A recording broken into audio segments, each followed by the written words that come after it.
background noise while we're opening. Yep. I don't know if I worn the red.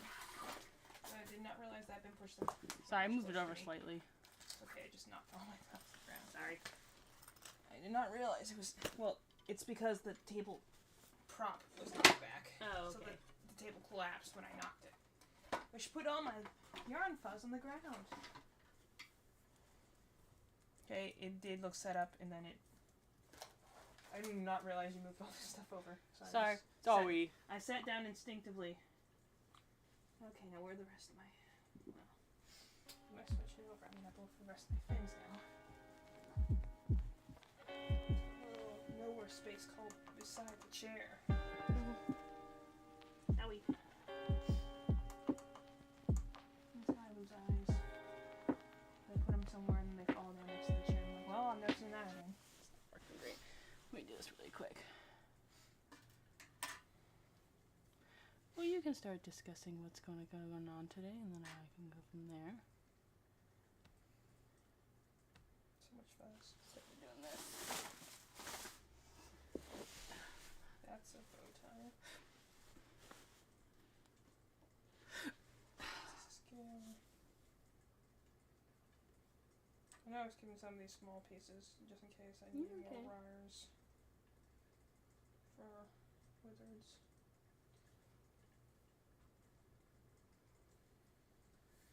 Okay.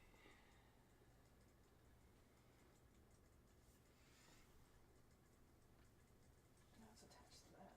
It's not attached to that. We normally have no Me. So we have to incorporate space from now. And that's totally fine. I do not mind fixing it. So you stream Evie, then I will clean up the space. Do not worry about it. I got you, Pookie. What are you looking for?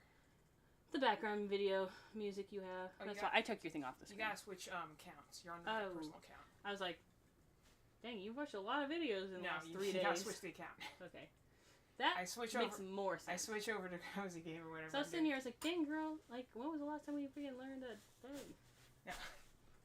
This one should have a lot of videos, but it'll just be all the Genshin trailers. That's totally fine. Anyway, hey, what's up, DZ? Happy New Year.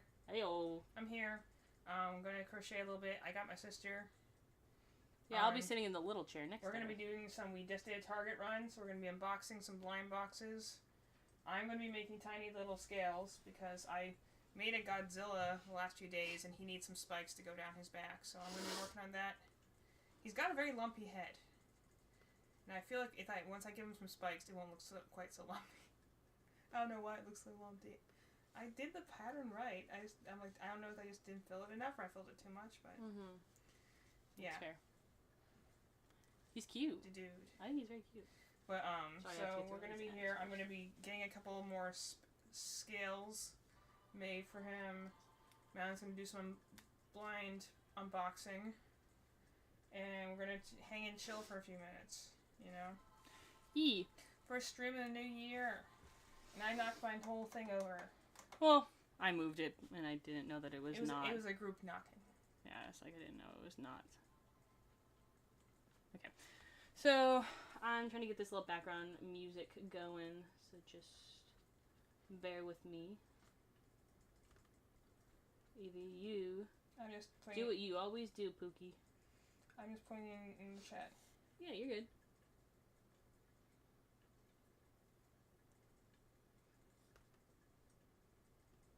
This is fun. You'll tie.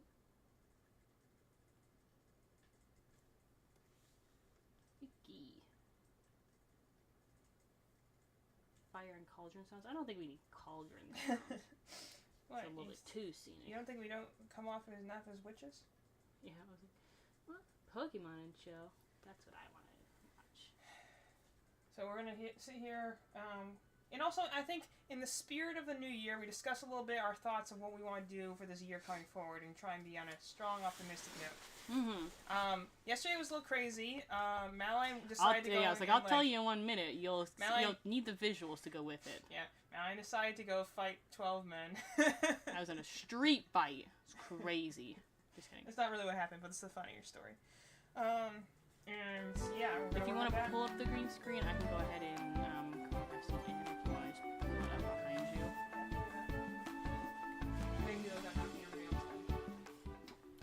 I sent a picture in our Discord chat. Do you do Discord? Happy New Year. I know there's a way to put links on Twitch. I'm just not entirely sure how. So that some of our other viewers who aren't as, who joined us via streaming could check out the Discord chat. But I don't quite know how to do that. I don't know how to do half this stuff. So a lot of it is kind of just sticking together with some tape. Sort of vibes. As we're trying to get our green screen to work. Well, not necessarily trying to get it. I just can only work, since you one-handed. No, you're fine. Yes, because Marlene is now a prisoner. Was a prisoner of war. A cripple. So now she's a cripple for the next several days. So now we're in a little Pokemon fun background. I figured this would be a good time to crochet, to chat, particularly chat about the new year. Oh, my mic's all the way over there, and I didn't even notice. Okay, I was like, why is this audio so low? I was like, why normally I can't see the screen this well, because I usually have a mic in front of my face. That makes sense, because I was sitting here, I was like, okay, your audio levels are crazy low. No, because I forgot, because I put it here so I can see the chat, but I can't see the screen, and I just kind of forgot, because you kind of how you stare at something, eventually your eyes kind of compensate to look around it. I was kind of like, why can't I see the screen so well right now? Oh, I forgot to move the mic closer to my face.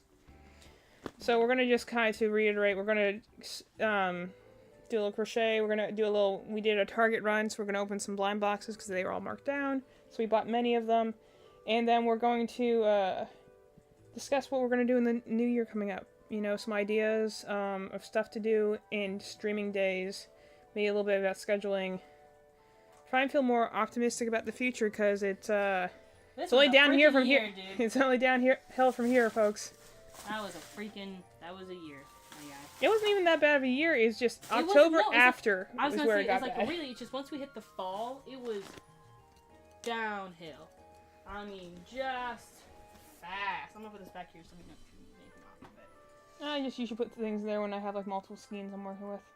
I have to put everything within arm's reach when I'm doing this by myself. So that's fine. Well, I'll move it back when I go downstairs. You can kick those out of the way too if you want. Puzzle stuff. Oh, everything here.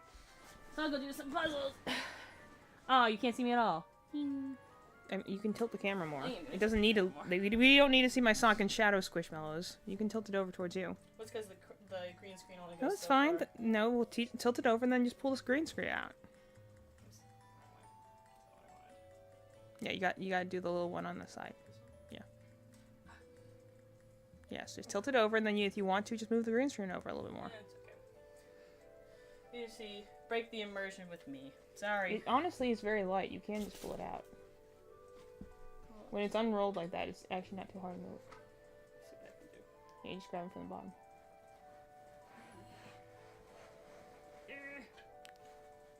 So can you pull up your slowpoke behind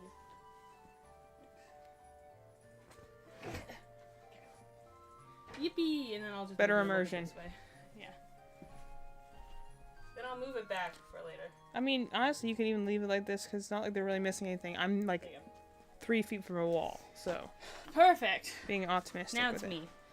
It. Now Anyway, I'm in here. Happy New Year, everyone. So we're here to hang out in blind boxes, and for our story yesterday. So yesterday we had, and also let me know if you can't hear me, but I talk loud, so I think you can. I brief for those who are new to the stream. This is my sister Madeline. She actually started the original channel way back when, our Maddle Franny's channel, which I think still exists.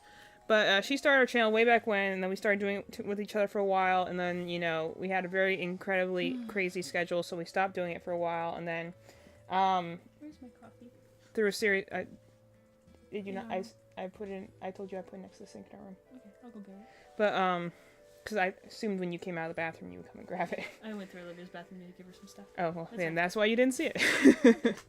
But so we originally streamed a lot of games together, and then we would just chat. We did a lot of like Pokemon cards, cipher cards, unboxings, and stuff like that. That was back when, in the days of the cereal box setup, aka we did not have like a boom arm or anything like that. We tied things on top of cereal boxes because that's how we had to prop our camera up. So we've been doing games. Again, it was we had much more of a schedule earlier in the year, but normally Mallory will join if she can on Tuesdays. I'm trying to convince her to join on maybe Thursdays as well, or maybe another weekday like a Friday or a Wednesday. But generally, since I'm doing the chatting most of the time. But today she didn't. We got a lot to say. We got a lot to do. This is one of my 2 scheduled days off. So yesterday was my last one of the year. This is my first one of the year. I'm going to tell you how the last one of the year went in just 1 second. But anyway, so I was able to convince her to come and join us and chat about life and also open stuff and spend money. Yeah, I'm going to buy. We're going to go shopping on this stream. While Evie crochets, I'm going to make bad financial choices. Recorded for the world to see. Their only bad financial choices is you overpay for something or something you don't want. Bad financial choices in the opinions of others. They're good financial choices in my opinion. This was a gift from my class, and then this is Evie's. These are my friends. You can't use. Well, we got Flareon and Jolton down the bottom corner, but you can't see it. Yeah. That's why, I recently took a picture of our streaming set to show our Discord and be like, you can't see it because you only see so much of the screen. But I'm surrounded by so many plush things right now. Sorry, I left the door open so you might be able to hear our dogs. Yeah, you might want to close that. You just sat down. Fine! It just echoes so much more when the doors. That's why I usually have to. It's only cracked too. I know, but it's amazing how much their voices echo. You go an inch, they take a mile. Anyway, so Happy New Year, everyone. Let's see, we got me, baby. So, anyways, yesterday I wanted to have. So we've been working for this market. We have this. We're going to animate, which is run by GalaxyCon. I wonder if everyone just ignores my @every messages, since I feel like I do that so many times now. I think people just ignore me. You can just put it in there instead of @. Well, but if I don't, people don't. It's okay. They don't know to look for it. So, if you have ever been to the East Coast of the United States, There's a little pink hook behind your head. I think. Can you grab that? No, it's way back there.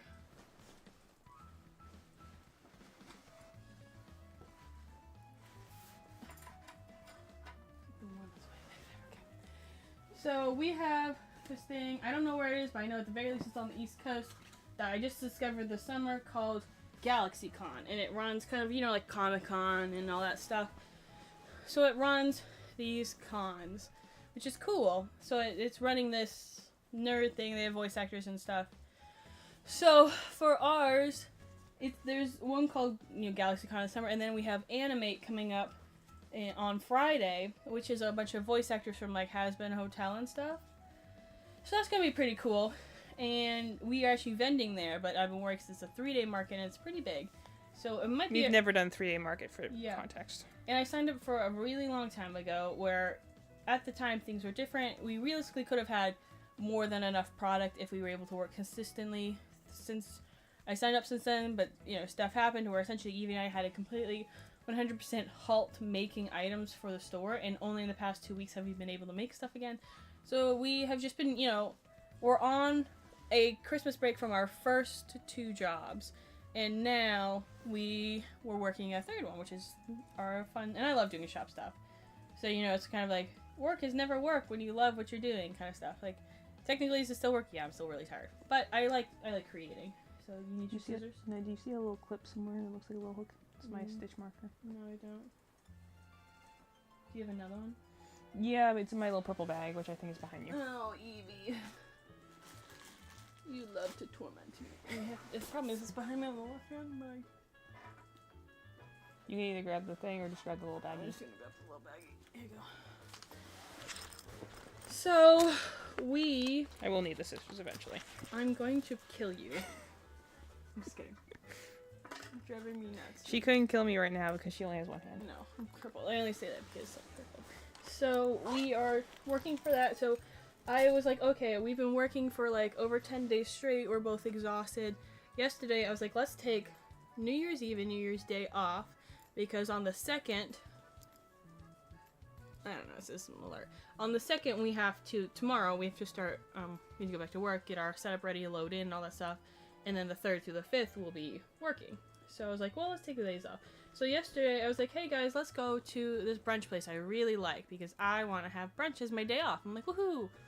This is the last time we'll be able to do this, because after this we're all going to be working and whatever. I'm going to turn him this way so he doesn't look like he's dying. There you go, here's little buddy. I mean, I think he is.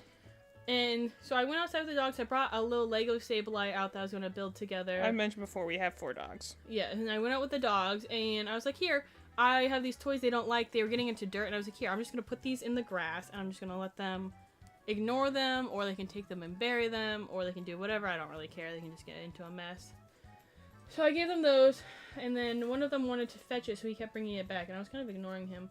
Then the 2 girls who are crazy about fetching, unsurprisingly, got crazy about fetching and started fighting, and then I was trying to run away, and one of them was like, It's punk. like when you try and flee an anime encounter, and it's like you didn't do it. I didn't, or like in D&D, I didn't disengage before I ran, so somebody had the sentinel feat, and they took an opportunity attack, and you stopped your movement. They got me pretty good in my hand, and I, it's to the extent where it's not like the worst thing where like they didn't tear any tendons, they didn't break any bones, but it was bleeding really bad and a wheel with a hood. Bruise the heck out of your pinky. Your pinky's still huge. My hand is super swollen. Can't tell because my hands are super messed up, but you can tell a little bit on my pinky. My pinky is super swollen. They bruised the heck out of that. It's like yellow and pink at the tip. My nail is all joinked up. You can't see it well, which is actually good because I'm gonna say it's a little graphic. So, because luckily the dogs are all vaccinated and stuff, but because our yard just has, like, dirt and parasites and wild animals in it, we went to the ER, and I did end up having to get a tetanus shot and, some antibiotics. But we were like, oh boy, we just wanted to go to lunch, and in the 2 minutes, and by 2 minutes, I mean, like, in the 10 minutes it took for everyone to come downstairs and get ready to go, because there's 6 of us total, within that time, the dogs started fighting. One of them caught me, and then I'm like running back upstairs. I was like, help, somebody help, the dogs are fighting. So I tried to call someone, but I couldn't get, like, when you just, the thing is first happened to you. It's like when people are like, describe being in some weird, crazy accident or getting shot or something crazy. You're like, oh my god, I'm trying to do this, but I like you're can't. You're being flooded with adrenaline and your body's going into shock. Yeah, you're like, what do I freaking do? Because also it hurts so freaking bad. When I first saw it, I could see like layers of like white stuff, and my first thought was like, oh my god, I hope they didn't hit my bone, because that's gonna take forever to heal. Yeah, your bone wouldn't have done that. Yeah, but yeah, I get. No, like I could see white stuff down in there, so I thought they might have bitten deep enough to potentially reveal a bone. And I was like, ugh. It would probably came from whichever one bit you. No, it wasn't like spit. I think it was layers. You can just see the different layers of your skin. Mm-hmm. There was like clearly white stuff that I was like, okay, I've cut myself a lot of times before, and I've never cut myself deep enough to see that. So I'm a little suspicious. So they did bite. I don't think they bit all the way through my hand, but they got a pretty thick from both sides. And then this one is like, so this one's a really deep puncture wound, and then this one's a drag and a pull. So I've got like a long cut and then like a cut, and then the rest of my hand is bruised really nastily, which is super fun. So then we did go to the ER, and luckily they fast tracked us, so we only were there for about 2.5, 3 hours, which was good. But the people there were so nasty, because unfortunately on the last day of the year, it's where anyone who doesn't, at the emergency room, anyone who doesn't have health insurance, they can't refuse you service, versus at other places they can say, you don't have health insurance, you can't pay, we can't see you. But even though I have health insurance, in the ER, that'd probably be the worst. No, probably make me lose all hope in humanity. Because that's what they were saying. Like on the last day of the year is the worst time to come, because this is when everyone's going to come in and try. And some people there were like, "My stomach hurts. I am tired. I have a cough." A lot of people were coughing because it's flu season, and like COVID and norovirus and stuff, like stomach flu kind of stuff. So there's a lot of people in there for that, and there's a lot of people who had like IV drip bags, and they were pulling around. And I was like, some of them might have realistically been like partying too hard, and then you got like either alcohol poisoning, or you're just really dehydrated, or if you have norovirus. I had that a couple years ago, and you look like a zombie when you had it. So the one person in there, I was like, that person might be on like the recovery end of it, because you do look awful while you have it. You did look awful during that period of time. Yeah, it was the worst time of my life. So I can definitely say this was the most painful injury I've ever had, and norovirus was the worst thing I've ever had in general, out of all experiences, pains, whatever. Definitely that. And that's what I was saying, because I was like, I've hurt myself a lot, but like when you jam a finger, you like boink, and it it hurts, but it also like kind of like goes away. You can ignore it, I guess. You can move on. Like it still hurts really bad. I think it's because you're not actually causing any trauma to it. You just kind of dislocate things. I think the difference is this one is because the skin was broken. That's what made it hurt more. because it was bleeding. It bled for almost all 3 hours. Well, you know, like when you do get like a tiny paper cut, it's the little little flap of skin that like pulls back. For some reason, it hurts so much more than everything else. So now going into this 3-day market that I'm stressed about, that's why I'm calling it my marionette hands, because I can use these 2 fingers pretty well. And this one, honestly, when I'm medicated, I can like move them decently. More medicated? Yeah, it's like, well, right now I took like a little pharmacy in the morning. It's like right now I'm on a bunch of different painkillers and antibiotics and normal pills, so it's like I can move them totally fine.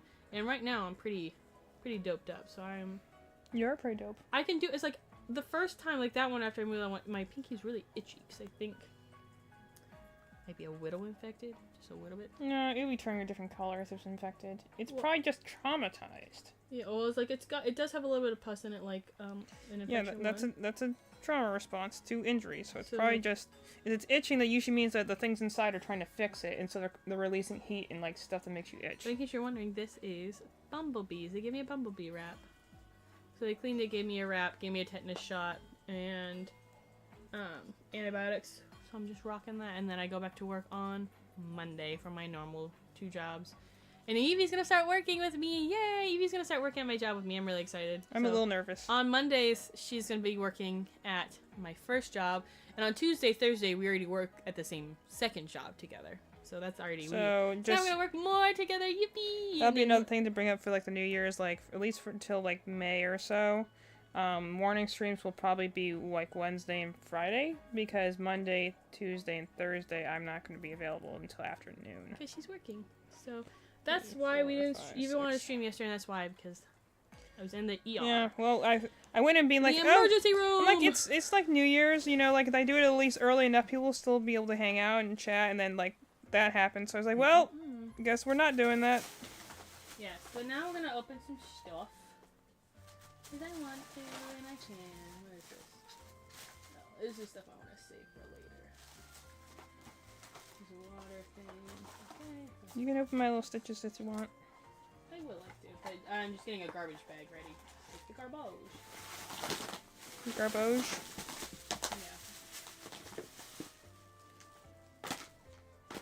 Yeah. Ew, the tiniest little spikes ever.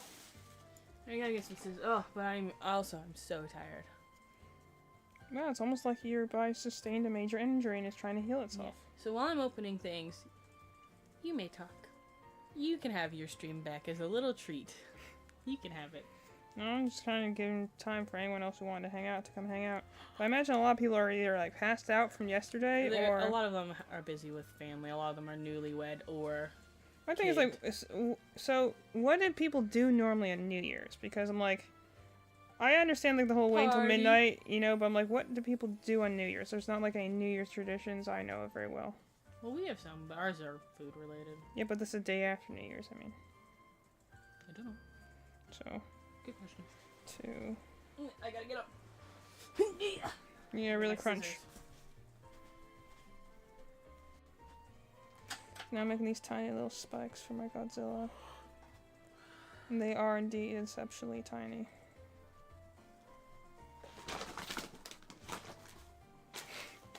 You can't move my yarn as it's in your way. Okay, I'll just shuffle through.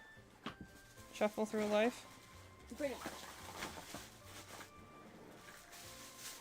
In my garbage bag. Collecting bin. I'm gonna start with this. Can't see. Oh, there it is. These are glow-in-the-dark little figurines. Adorables, I think.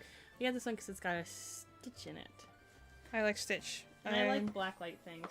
Also, you can't really see it with my setup, but like, yeah, I'm surrounded right now, I think 12 different stitches. And we're gonna see how well I can do this one-handed. Because by showing off how I can crinkle my hand, it's now made my hand a little aggravated, so I'm not gonna crinkle it that much anymore. Well, the good news is that it was your left hand. Yes, so luckily I am right-handed. It is your right hand, and that's just the universe hating you. Cooked. Especially because we have to do this. I had to be left-hand for like several months when I had that really bad eczema flare-up on my right hand. Mm-hmm. So I like could barely function with it. Yeah. Because it was a bad time in my life. I was very stressed. Yeah, that's understandable. When was that? Was that when you... 2021. Oh, yeah. Bad year. Because we called Grandma yesterday and she was like, this was a bad year. And we were like, Fair. Wasn't the best, but, you know, wasn't the worst either. And I'm not looking to set a new low, personally. Well, that's the thing. About, That's why I think it's like exposure therapy. You can't hypothetically have that bad of a year again because you've already lived through it. I think you want to come over here. We're doing, I thought you were watching a movie. No, I was finishing my thing.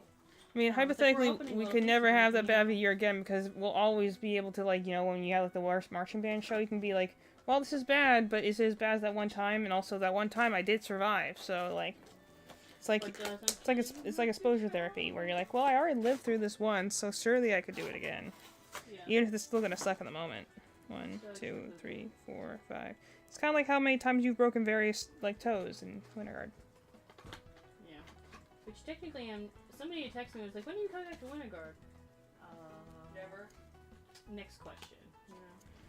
Well, I mean, if you're not... I said no, well, realistically, March is when I'm not coming back, but that's when I can start being an alternate. But I told them not until March. No sooner than. I mean, you are a teacher. Correct. Well, I'm on staff, so it means I'm not paying for anything. That means I just will show up like twice and be like, here you go, blah blah blah. And then I can do whatever I want for free. Nice. Because realistically, I don't want to be in a cowboy show.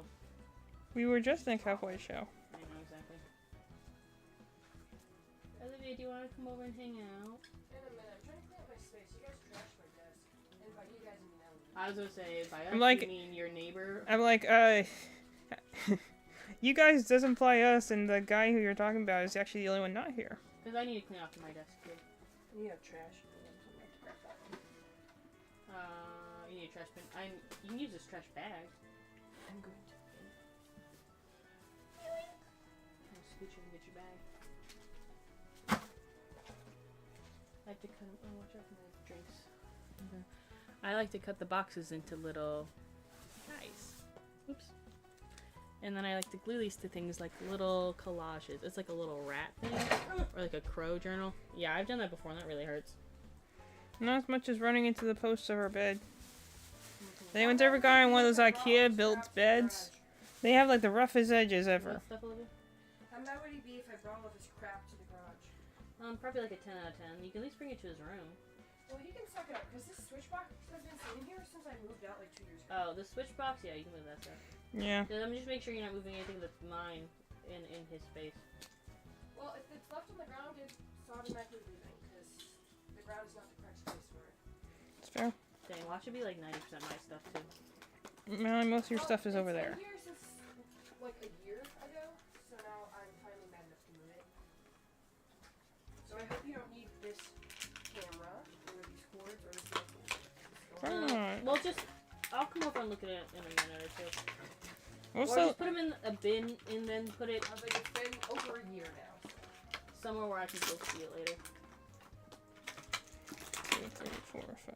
I mean, realistically, whatever you need, we're probably using presently. I was like, what do we use it?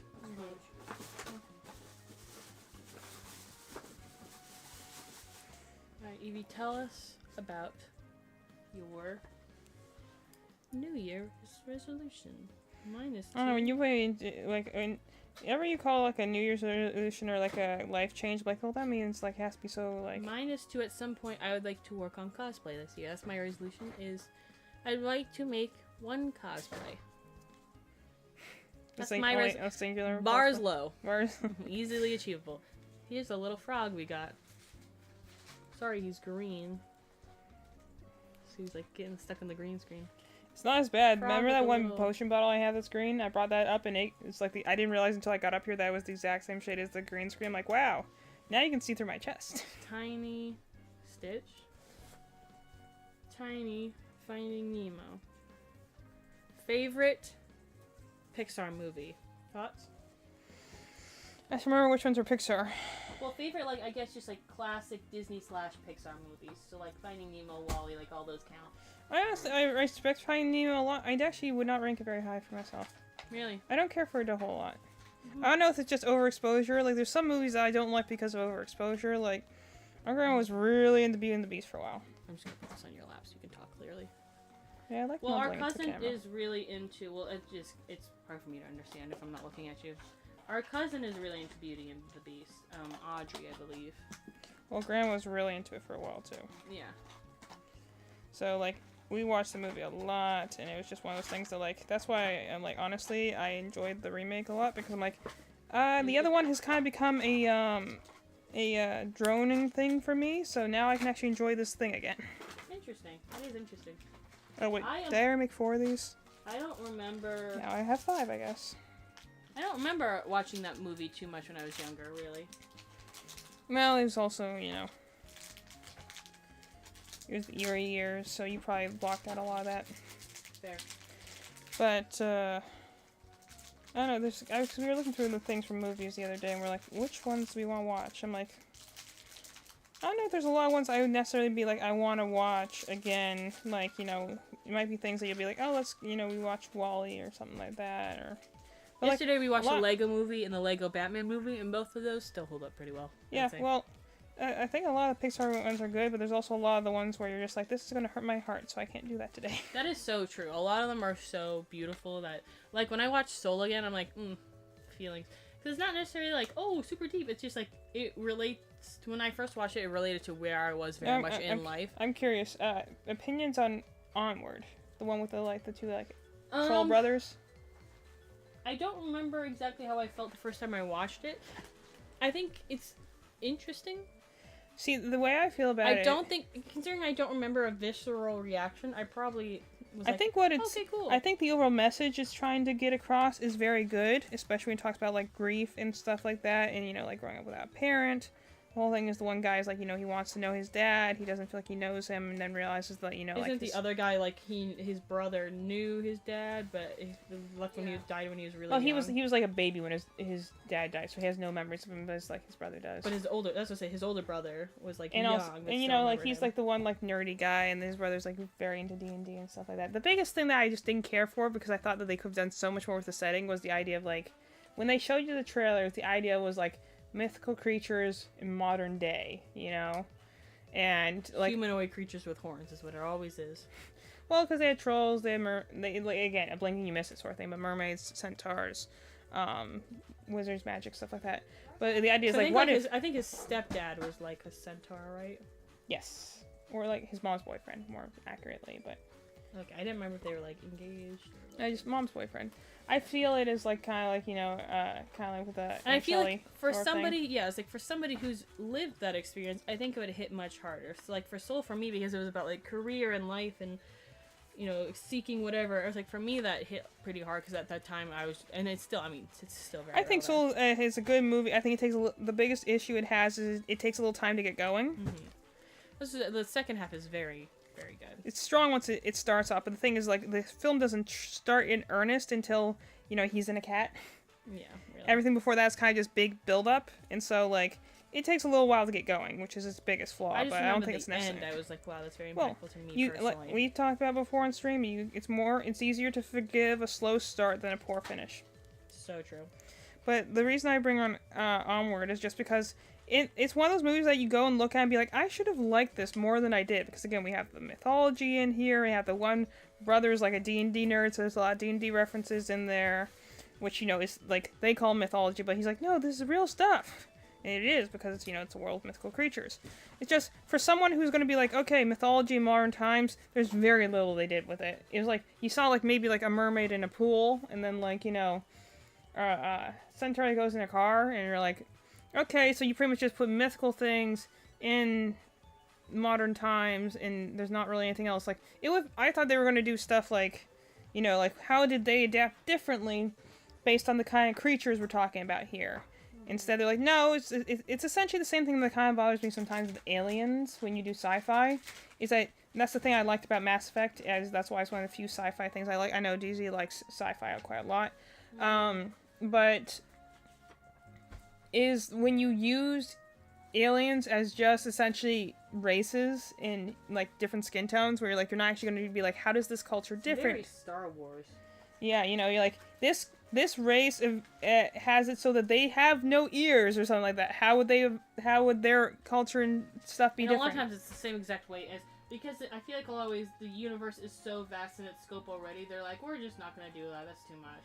But the thing is that, like, if you're going to say we have, like, centaurs, for instance, in this world, how would we change the world for, like, you know, my argument would be, like, and they do kind of make passing jokes at it, being like, oh, yeah, centaurs used to be able to run very far because they're, you know, they're fast creatures, but he's like, oh, but it's faster to drive.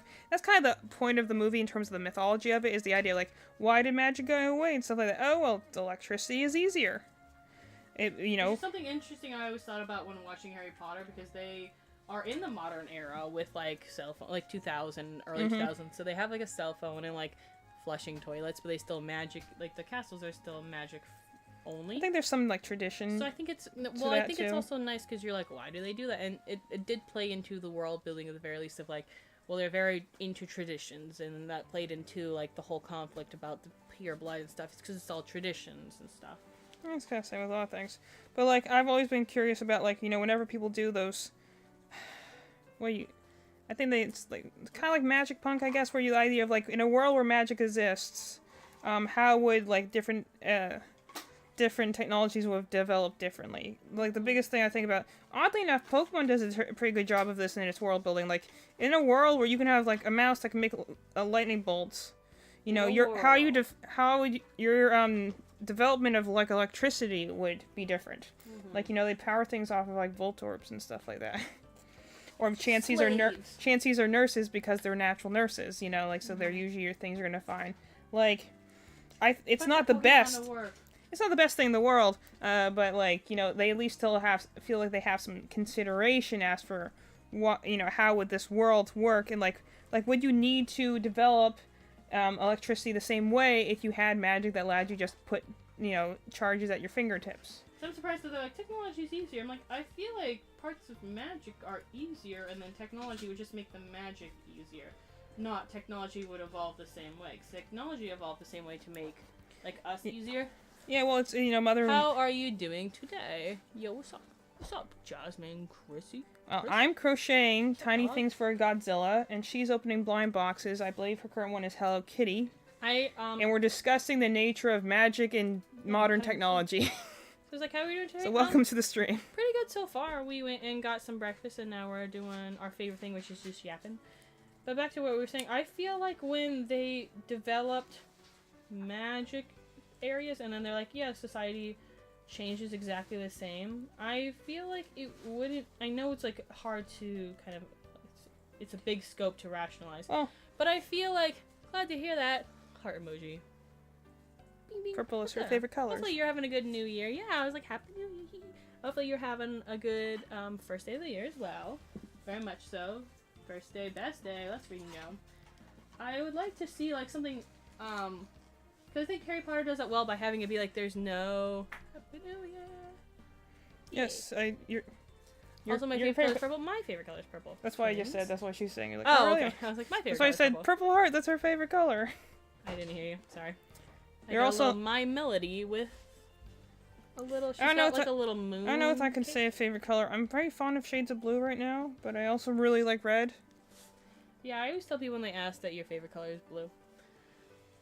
Well, it's because it's hard to choose a favorite color versus, like, a color combination, for instance. Like red and black's a good color combination. Red and black's a good black looks great with a lot of colors. Mm-hmm. Gold and black. Black and orange. The right shade of green and black look really nice together. Mm-hmm. But, you know, not many things work with white, oddly enough. Because, like, keeping the same vein of Harry Potter, I think that they have a good color spectrum because it's, like, kind of the gold and red for their warm tones for Gryffindor. Then they have, like, the green and silver or, like, gray. For Slytherin was cool, and then the Ravenclaw is, I think, blue and gray. And then the only one that I'm not super into is the yellow and black. So do you have any plans for the new year? We're doing a market, so kind of and kind of not. We don't necessarily have, like, super exciting plans, but we have plans that we established last year that we're going to kind of go into, which is doing a couple in-person markets. So yeah, we do, we create stuff. So she does jewelry and paintings, like she paints on glass. I do crochet things, and we got a market in a few days, so this is why I've been crocheting on stream a lot lately. We're the Cozy Gamers. Normally we do a lot of game content, but lately it's been marketing is coming up soon, so I have to focus on making more crocheted stuff. Cozy crocheters. Cozy crocheting, yes. Cozy crafting. At the moment. So, like, that's coming up. We obviously have another market going forward. For New Year, I want to try and get, like, a few more games off my gaming backlog, which I think numbers somewhere over at 518 now. Oof. So my thing is to try and stream if possible every like at least 5 days a week would be nice, and then try to get more of those games done. We do you play any games? We do play a lot of games. So right Quite a now lot, actually. we have a good couple of like JRPGs kind of locked up and ready to go. Yeah. The problem is those take a long time, so a lot of times we don't do those. So on the stream. biggest things probably play is that well, let me give a little preface. I'm like a writing major essentially, and also someone with many tisms going on, so I fixate on things a lot. So I very much am drawn to stories with, strong stories, strong characters, or just very addictive gameplay. So we'll play pretty much anything that has at least a half decent story in it. And so we've played, we did Sonic Adventure, we're big Sonic fans. Sonic Adventure 2 we did not too long ago. We're working on Paper Mario, the remaster. Big Pokemon fans. I want to do a Pokemon Nuzlocke coming up very soon. I just have to figure out how to do the overlay. We did like Detroit Become Human, really good story game. We might play through that one again, honestly, because that's just such a good game. We've done beta Hatsune Miku. Pretty much a little bit of everything. It depends on if we're doing something just to play for the fun of it, or whether we want to do it as in like we're experiencing it for the first time. So like sometimes we just kind of jump in and out because that's also how ADHD works. You said, I love Mario games. Yeah. You said, I'm cool. What's your favorite? In regards to my favorite Mario game, I guess I could do that one. My favorite Mario game would be Paper Mario and the Thousand-Year Door. Would be my favorite Mario specific game, which I know is kind of like a little bit cheaty because it's like a Mario spin-off. But I was like, I like that one. I also like the Mario Inside Story, Bowser's Inside Story, the ones on the DS where you play as like. I never got very far on that one. I did that one, and I did like the time one with the babies. Partners in Time. Pretty good stream to me. Aw, thanks. Double hearts. Thank you. She'll do all the things because I'm also have to pay attention to where my fingers are at. I do like a portion of. She'll do the reactions. Yeah, I was like, this Evie, I'm Madeline. We're sisters, so I guess we could introduce because I don't know if we've introduced. Well, I put out a description. Okay. Two neurodivergent sisters. So it's like we are sisters. So I was like, I I know we don't look super like the hair throws people off. And you both are so pretty. Super hearts. I just try and be cozy, so you're usually gonna see me in a sweatshirt of some sort. Like this. If I'm feeling particularly low effort, then I might not Also, even have we're my very hair pulled cozy. back. I would say my favorite game would be Sonic Adventure 2 Battle and Persona 5, the first one.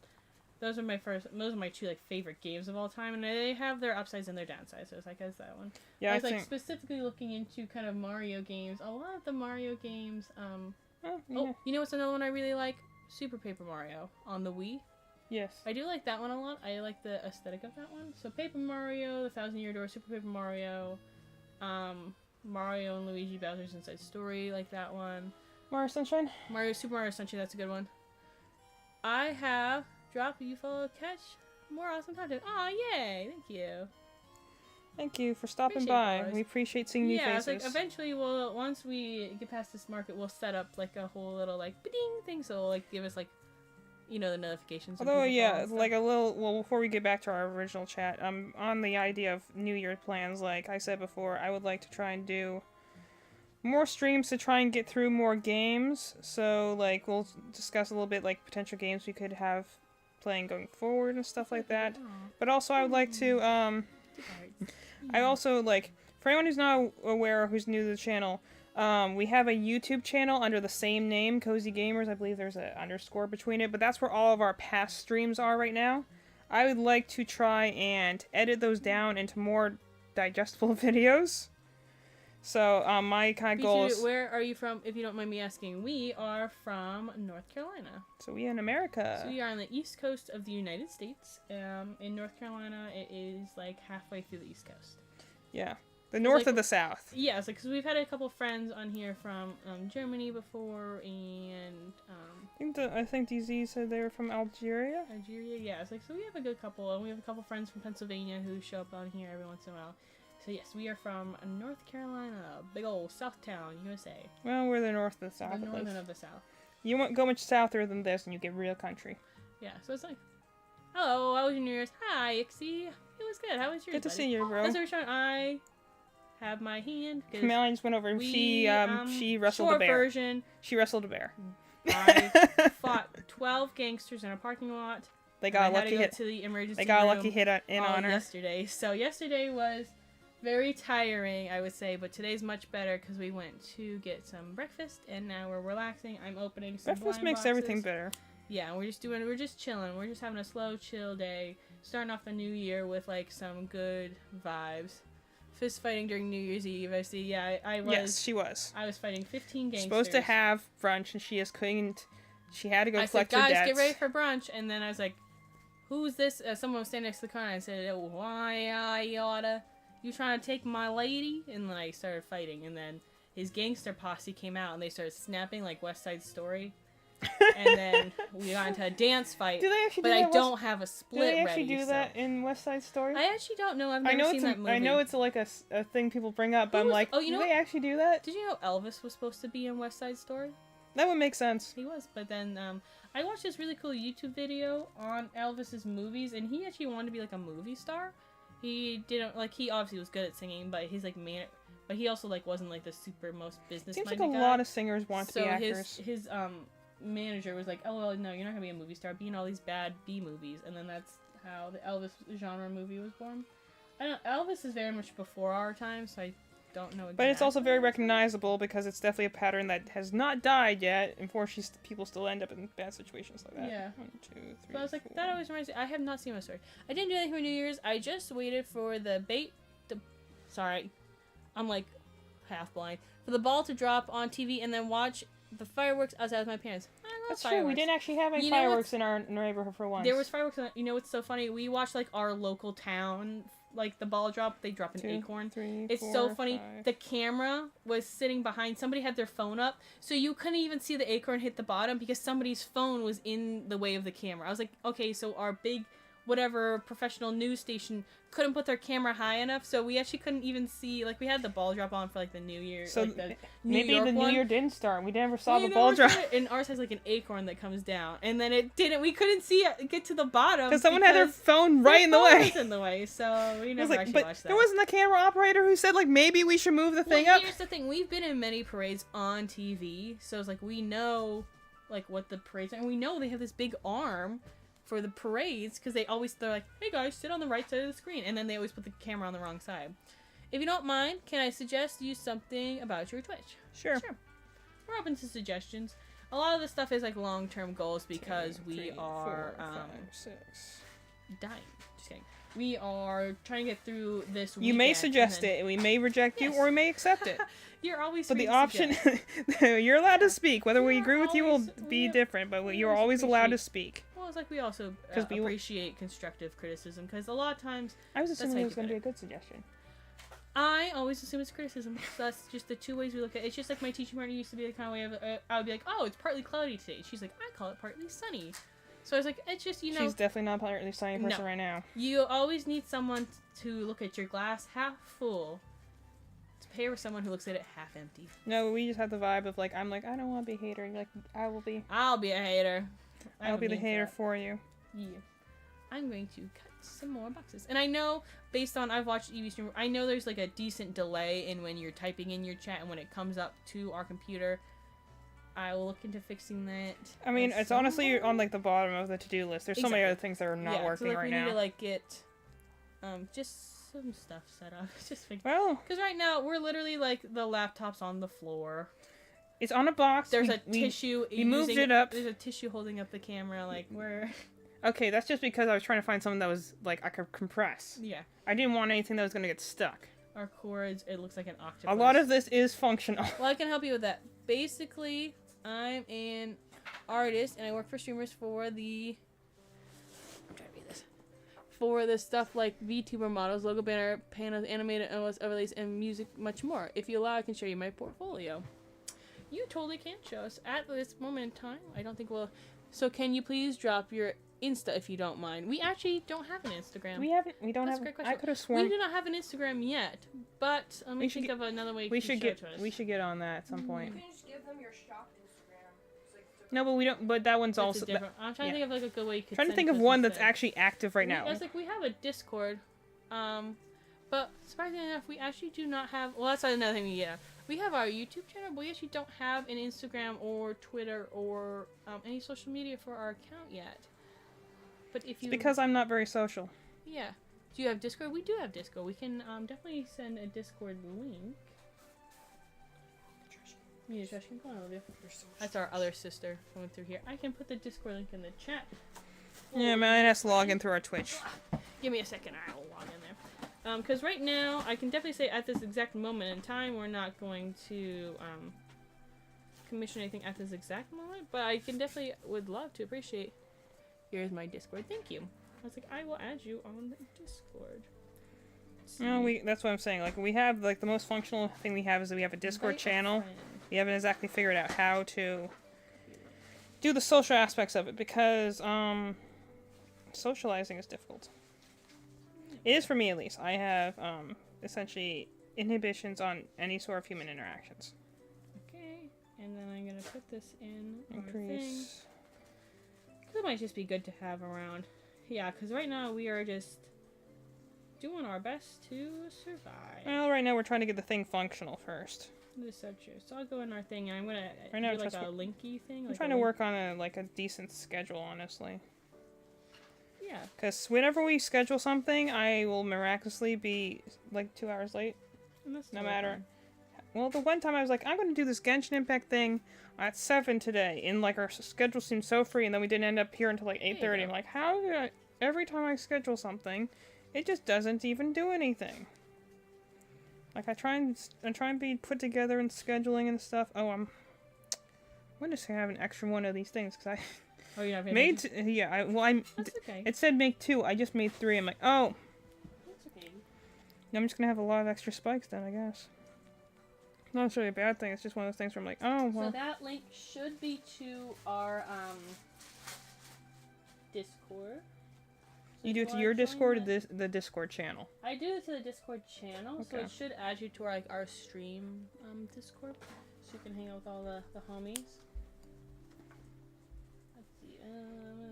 We should see if I can make you an admin Which to is that or cool. something because Yeah, I made the channel, nice. but I don't know if you really can yeah, because add eventually things. Evie and I do want to You know, when we're talking about goals for the new do year and more stuff like art that, and we're stuff. like we're trying to get things so like Well, Evie's gonna stuff start. is more accessible. Yeah, it's like eventually, once we get to the summer, I know it's a long way away, but Evie and I are going to be working on this much more full time then, because that's when I also would like to work on our shop full time. Because that's kind of like a big priority for us. And right now it's just difficult when I have to make dollars to fund the shop with my regular person job. So it's like, we will get to it all in good time. Right now we're just kind of, you know, doing the normal person thing and just doing what we can where we can. And I'm opening now a little pet shop. These are on sale at Target for like $1. So we're gonna see which one we got. They have some in here I'm hoping for. There is like a little axolotl that's cute. They have this little lizard I like. They have this bird that I think is cute. And a fish. And I'm interested in starting to like paint toys that I don't like and then repurpose them. And I'm a big fan of those. Because a long time ago, back in the day, we had like a pretty efficient and decent Twitch channel, and It's then still up there, I we checked, both actually. aged drastically. Life changed, lots of people died, so it was like we are just taking it slow this time, I think, and I think that's so far it's been the best for longevity for us. I think that's been helpful a lot because we are, you know, we're now just adults with jobs and families and stuff. And so much more mental health issues. Well, not necessarily, but now we're taking care of our mental health, which is good. So let's see which one I got. It's probably gonna be a dog, and I'll be sad, but I really was hoping for the axolotl, so that was really cute. I see green. Oh, it's like a little guy. He's like a kiwi. Oh yeah, I guess it Like a is. little Australian bird. This one's A really little cute. Australian bird. And it comes with a little fish. Aw. The fish is so super tiny. I can't raise my arm too high.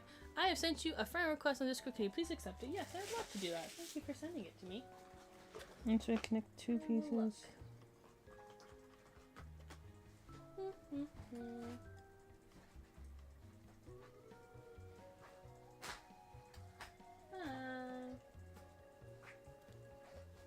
I wave to you. Let's see. Friends.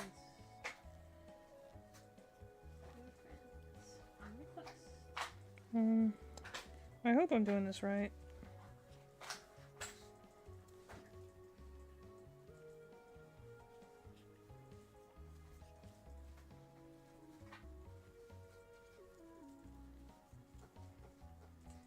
Okay, so I said hi, and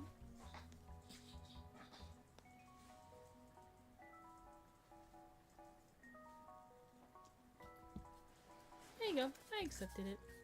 1, 2, 3, 4, 5, 6. So let us know. I will say that I'd love to see your portfolio. I definitely will not decommissioning anything at the moment, but I would love to discuss. I'm just a bit busy at the moment. Yeah, I would love to discuss how do you model VTubers, because I've seen people do it, and I would like to know how you rig them in regards to 3D modeling. Oops, and Did you just whack something? no, I got a thing from Guard. Oh. Not related to this, but I Not have a related lot to of this moment in messages on time? it. There's so many tiny little threads right here that I'm just kind of like, I really hope I'm doing this the right way. 2, 3. Connecting pieces together, it's so hard. There's like a peacock, there's like a capybara in here. Because Livy and I were talking about like when we were kids, we got littlest pet shops and we haven't done it in a while. I like trinkets. They're fun with me. There's like a cat.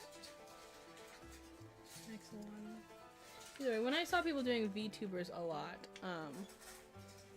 sometimes though, I know they're expensive, but sometimes the way they move is very uncanny to me. Yeah. Because the physics are too, I don't want to say watery, but they're too fluid, I guess is the best way to say it. You know what I'm saying?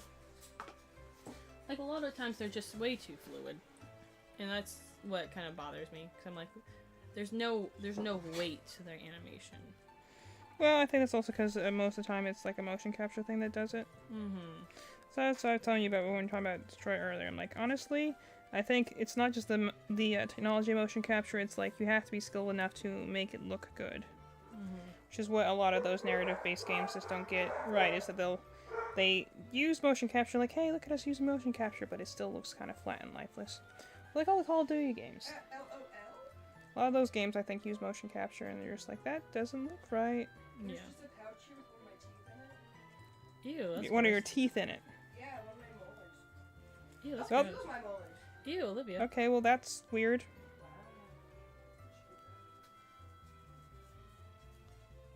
I really hope I'm doing this correctly, because otherwise it's going to be kind of awkward if I didn't. There's so many loose strings right now that I'm kind of like, does this look like I'm making an octopus? It definitely looks weird. Yep. Come on. I also like, sometimes I'm talking, I'm just like trying to coax my thing into being productive and helpful and being like, please don't run away from me, I'm trying to make you into something pretty. No, you're okay. This friend request just came through as spam, so I'm a little bit like, give us some proof to show us you're not spam, because otherwise I'm going to delete your request. Anyway, yeah, speaking of spam, remember when, you know, the biggest thing I found out is that there's actually a surprising amount of crochet spam on Instagram. Yeah. Whenever you start a new account, usually you get requests like 5 different people. And they'll be like, hey, I'm gonna order something from you. And you're like, oh, yay, people noticing me. And then they're like, actually, just want to steal your location. And you're like, oh, alright. Yeah, I'm like, what the freak? Okay, Makes me sad. But that's okay. Anyway, where were we? Magic and modern stuff? Yeah. That works for me. Well, the biggest thing that we were bringing up, Pixar and, you know, stuff like that. And I'm just like, Onward's a weird movie for me because I feel like it has all the, like, elements to be a movie I would love. But for some reason it feels like it's not hitting right. I feel like That's these exactly how I feel. Even. well, Olivia, why don't you come sit over here and you can talk to us? Because I'm cleaning. Oh, okay. Our little sister's back there. And I was like, I feel like a lot of the movies recently have been hitting that, you know? I don't know if I did this right, but I guess this kind of fits. Alright. Where you sit there and you're kind of like, this is like all. Well, then that's Malin proving that she is indeed injured. All I did was accidentally touch the edge of this opened box, like this edge, not even like the pointy edge. She is indeed wounded. In case anyone thought it was an act. It really hurt. Ow. So, I was watching this TikTok the other day that was like, that was like the just the cinematography for some reason feels better, like the set. Like, we were just looking at the Lego movie yesterday. I was even looking at that and I was like, you're right. Like, I feel like the world, there's more shots of, like, the world like a regular movie would have. Mm-hmm. And I feel like animated movies now are doing too much in... Why you have to wound yourself with that? Really freaking hurts. Like, dented my whole hand. All I did was touch it. That's the thing. That's just, like, how sensitive my hand is. I like how your body just wants to remind you, like, yes, I am still wounded, you weirdo. Can't shake my hand because that also hurts. I don't know. Well, you talk for a bit. I'm gonna open these things so I can go get some ice on my hand. Well, the thing is that the reason I bring up Onward is just the thing, like, you know, magic in modern times. You feel like that would be really interesting, but then at the end of the day, it's actually not magic in modern times. It's literally just modern times. Just, you know, everyone looks a little different, but we're all treating them essentially as humans. Like, it's like we have cyclopses and stuff like that, and shouldn't that change things a little bit? Because, you know, that's a different field of vision. Like, no, they behave the same as everyone else. That's the thing I was talking about before with, like, aliens and stuff like that. I just like it when the aliens are like, well, you know, that's the thing that makes Mass Effect different, is like they have the alien races, but, like, there's something special about that. As in, like, their culture is developed differently depending on what they could do. Like, if you have a race, it's like this one race that's, like, entirely just female. And so, you know, naturally they kind of are intrigued by other races that have male species, because they're like, oh, that's interesting, we don't got that on our planet. But they're also, like, you know, empaths, so, like, they, you know, there's no such thing as secrets among them, so they don't really understand lying, because they can just read each other's minds, and, you know, like, things like that. They're going to be like, oh, this place developed differently based on the abilities they had, and what they had, things like that. So the fact that, like, you know, the family's, like, I think they're supposed to be trolls or something like that, but I'm like, that changes nothing besides the fact that the guy's skin's blue. And they have pointy ears, but I'm like, does it make him any different than his friend that's like a fairy that has wings? Or and it's the kind of thing of another thing after. It's just like this story could have been told literally. It was the fact. I guess what I'm getting at is like it's the fact that the magic aspect of it didn't really make any. Like, this could have been a standard Stranger Things D&D like story, and it would not have changed anything. It's the fact that the setting had no bearing whatsoever on the actual story. Like, none of the so-called mythical magical elements had anything that, like, this story could have taken place like, anywhere else. The after Frozen, were they talking about it? I don't know if that's correct, but...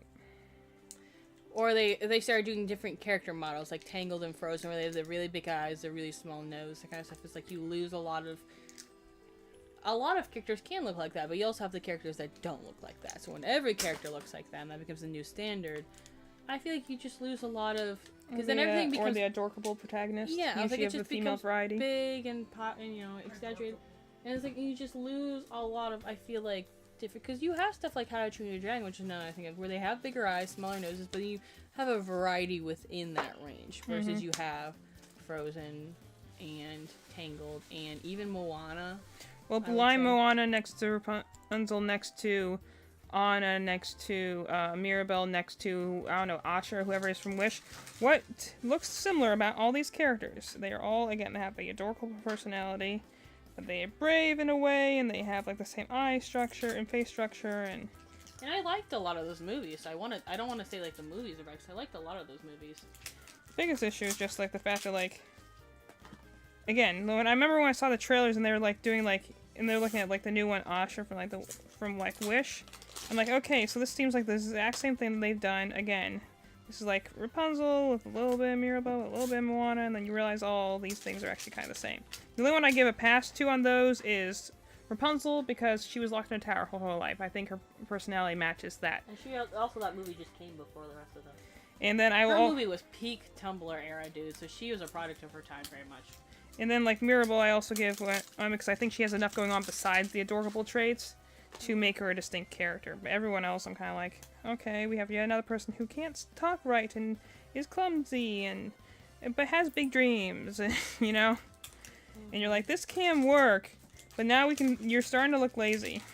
It's kind of like the same issue that they have in Pokemon lately. We're like, this has worked, and we have let it work for many years, but Could you, I don't know, put another color in there somewhere? Like, we love the original palette, but maybe just a little variation would be nice. Yeah. Otherwise, it starts to blend together. Yeah, I agree. So, I guess the thing is that I'm never sure how to feel about with Onward, because it's kind of one of those things where I'm like, I think I want its setting to be more important than it is. Like, its story itself is saying about grief and the idea, like, you know, how do you deal with that?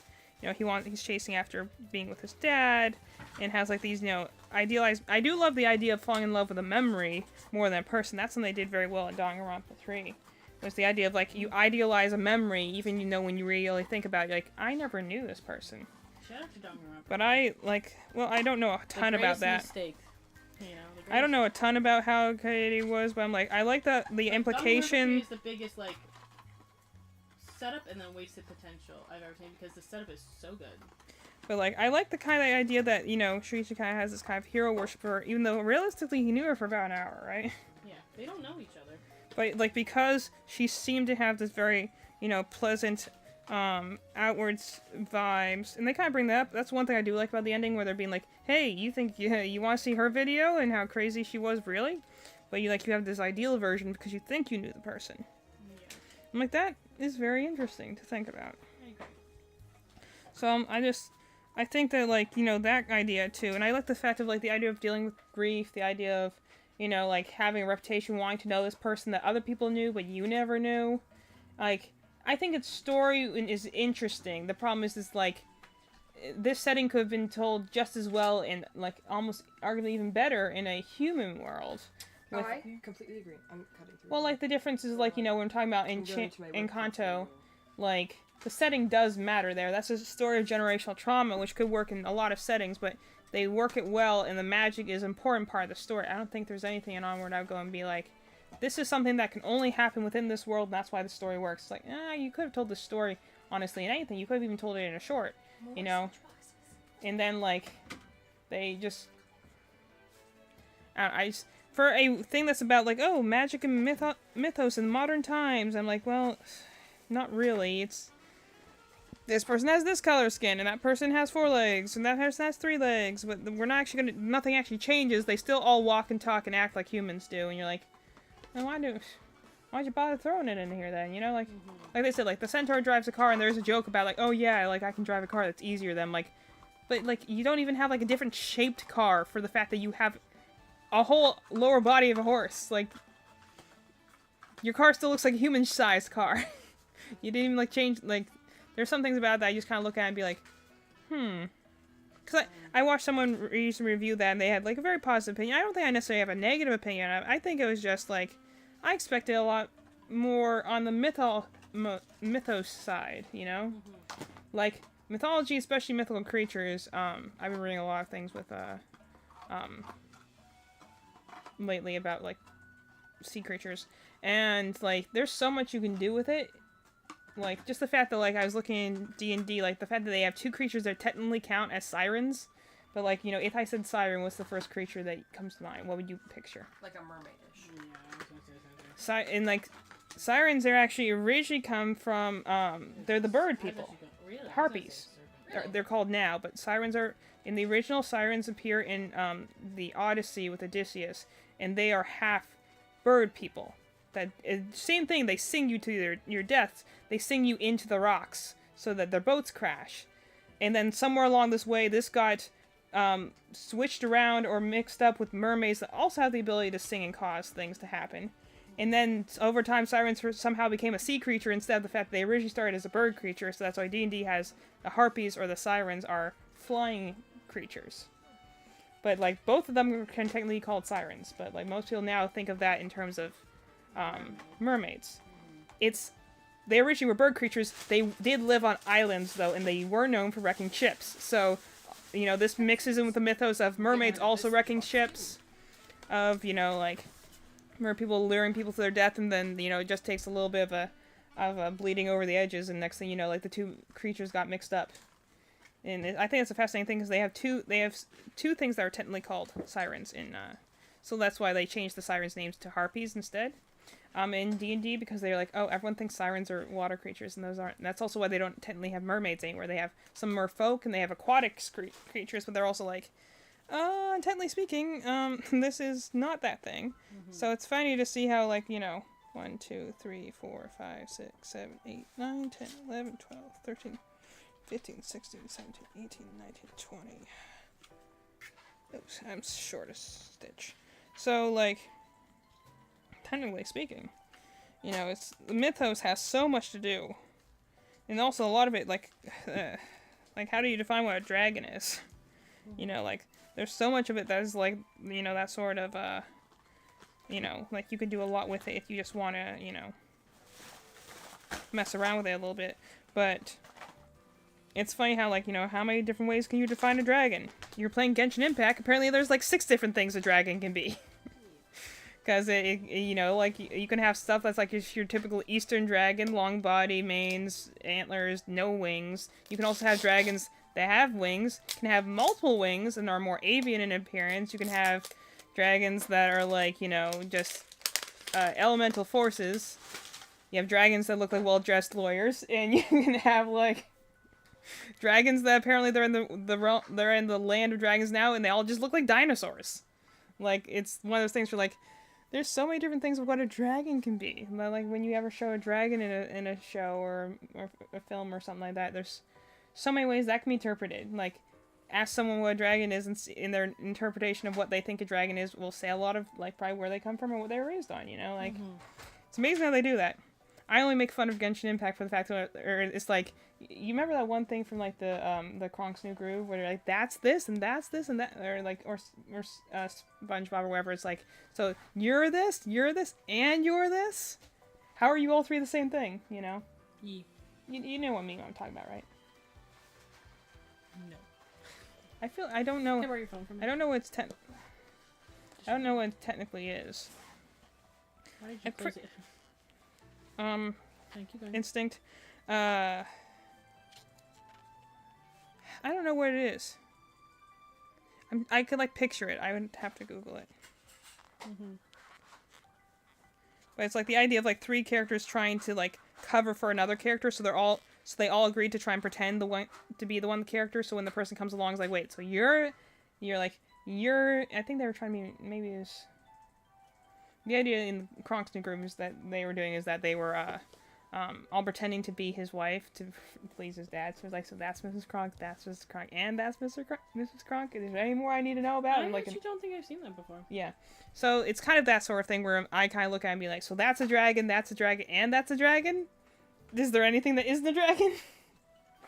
It's one of those funny things. That's the only reason I make Genshin Impact, just because I think it's funny that they're like, they throw the term dragon around so haphazardly that when, like, the moment they start and add more lore, and then like, oh, but dragons are important now. I'm like, or like, oh, look, it's a dragon for the first time. I'm like, I thought we've already encountered those sort of things 3 times. You literally go into the first region of the game and you get attacked by a dragon, and you're like, oh man, that was a dragon. It's, it's flying, it's reptilian, it's got 6 wings. That's definitely a dragon. And then you go into the next region, and a different dragon attacks you, and this is an Eastern dragon. You're like, okay, I get it. Those are both dragons. Just this is a Western dragon, that's an Eastern dragon. And then you get to you're in Fontaine. We're like, and that's a dragon too, apparently. Who even knows at this point? Dubs. They have, like, because up until that point, they had a lot of, like, elemental dragons, aka, like, elemental creatures that are very ancient and, like, represent their element. And then you get into Fontaine, and they're like, but that's a dragon sovereign, which is somehow different than all the other things. But this is the first time we're bringing up, don't think about it. It doesn't matter, we're 5 updates into the game. You're just like, just don't think about it too hard. I'm like, nope, I'm thinking about it. I'm really thinking about it. Trust me. And also it's the fact they never explain it. Is that they're like, we're just gonna call it, this is dragon, and this is dragon plus, or dragon mega form, and you're just like, are we gonna explain what that is? They're like, no, just assume it's important because we added an extra word to it, and you're like, all right, I am questioning it a little bit, but I'll try not to. Yeah.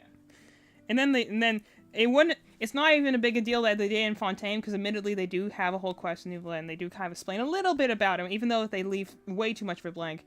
They're like, okay, so like, or okay, fine, I can accept Hydro Sovereign whatever thing. That means, like, I guess a god tier dragon or something like that. Even though all the other dragons we've encountered up until this point are also god tier. So it's like, I guess that's a god tier dragon too, whatever. And then you go to Notland, they're like, this is the land of dragons. We have them walking around just like pigeons, and you're like, okay.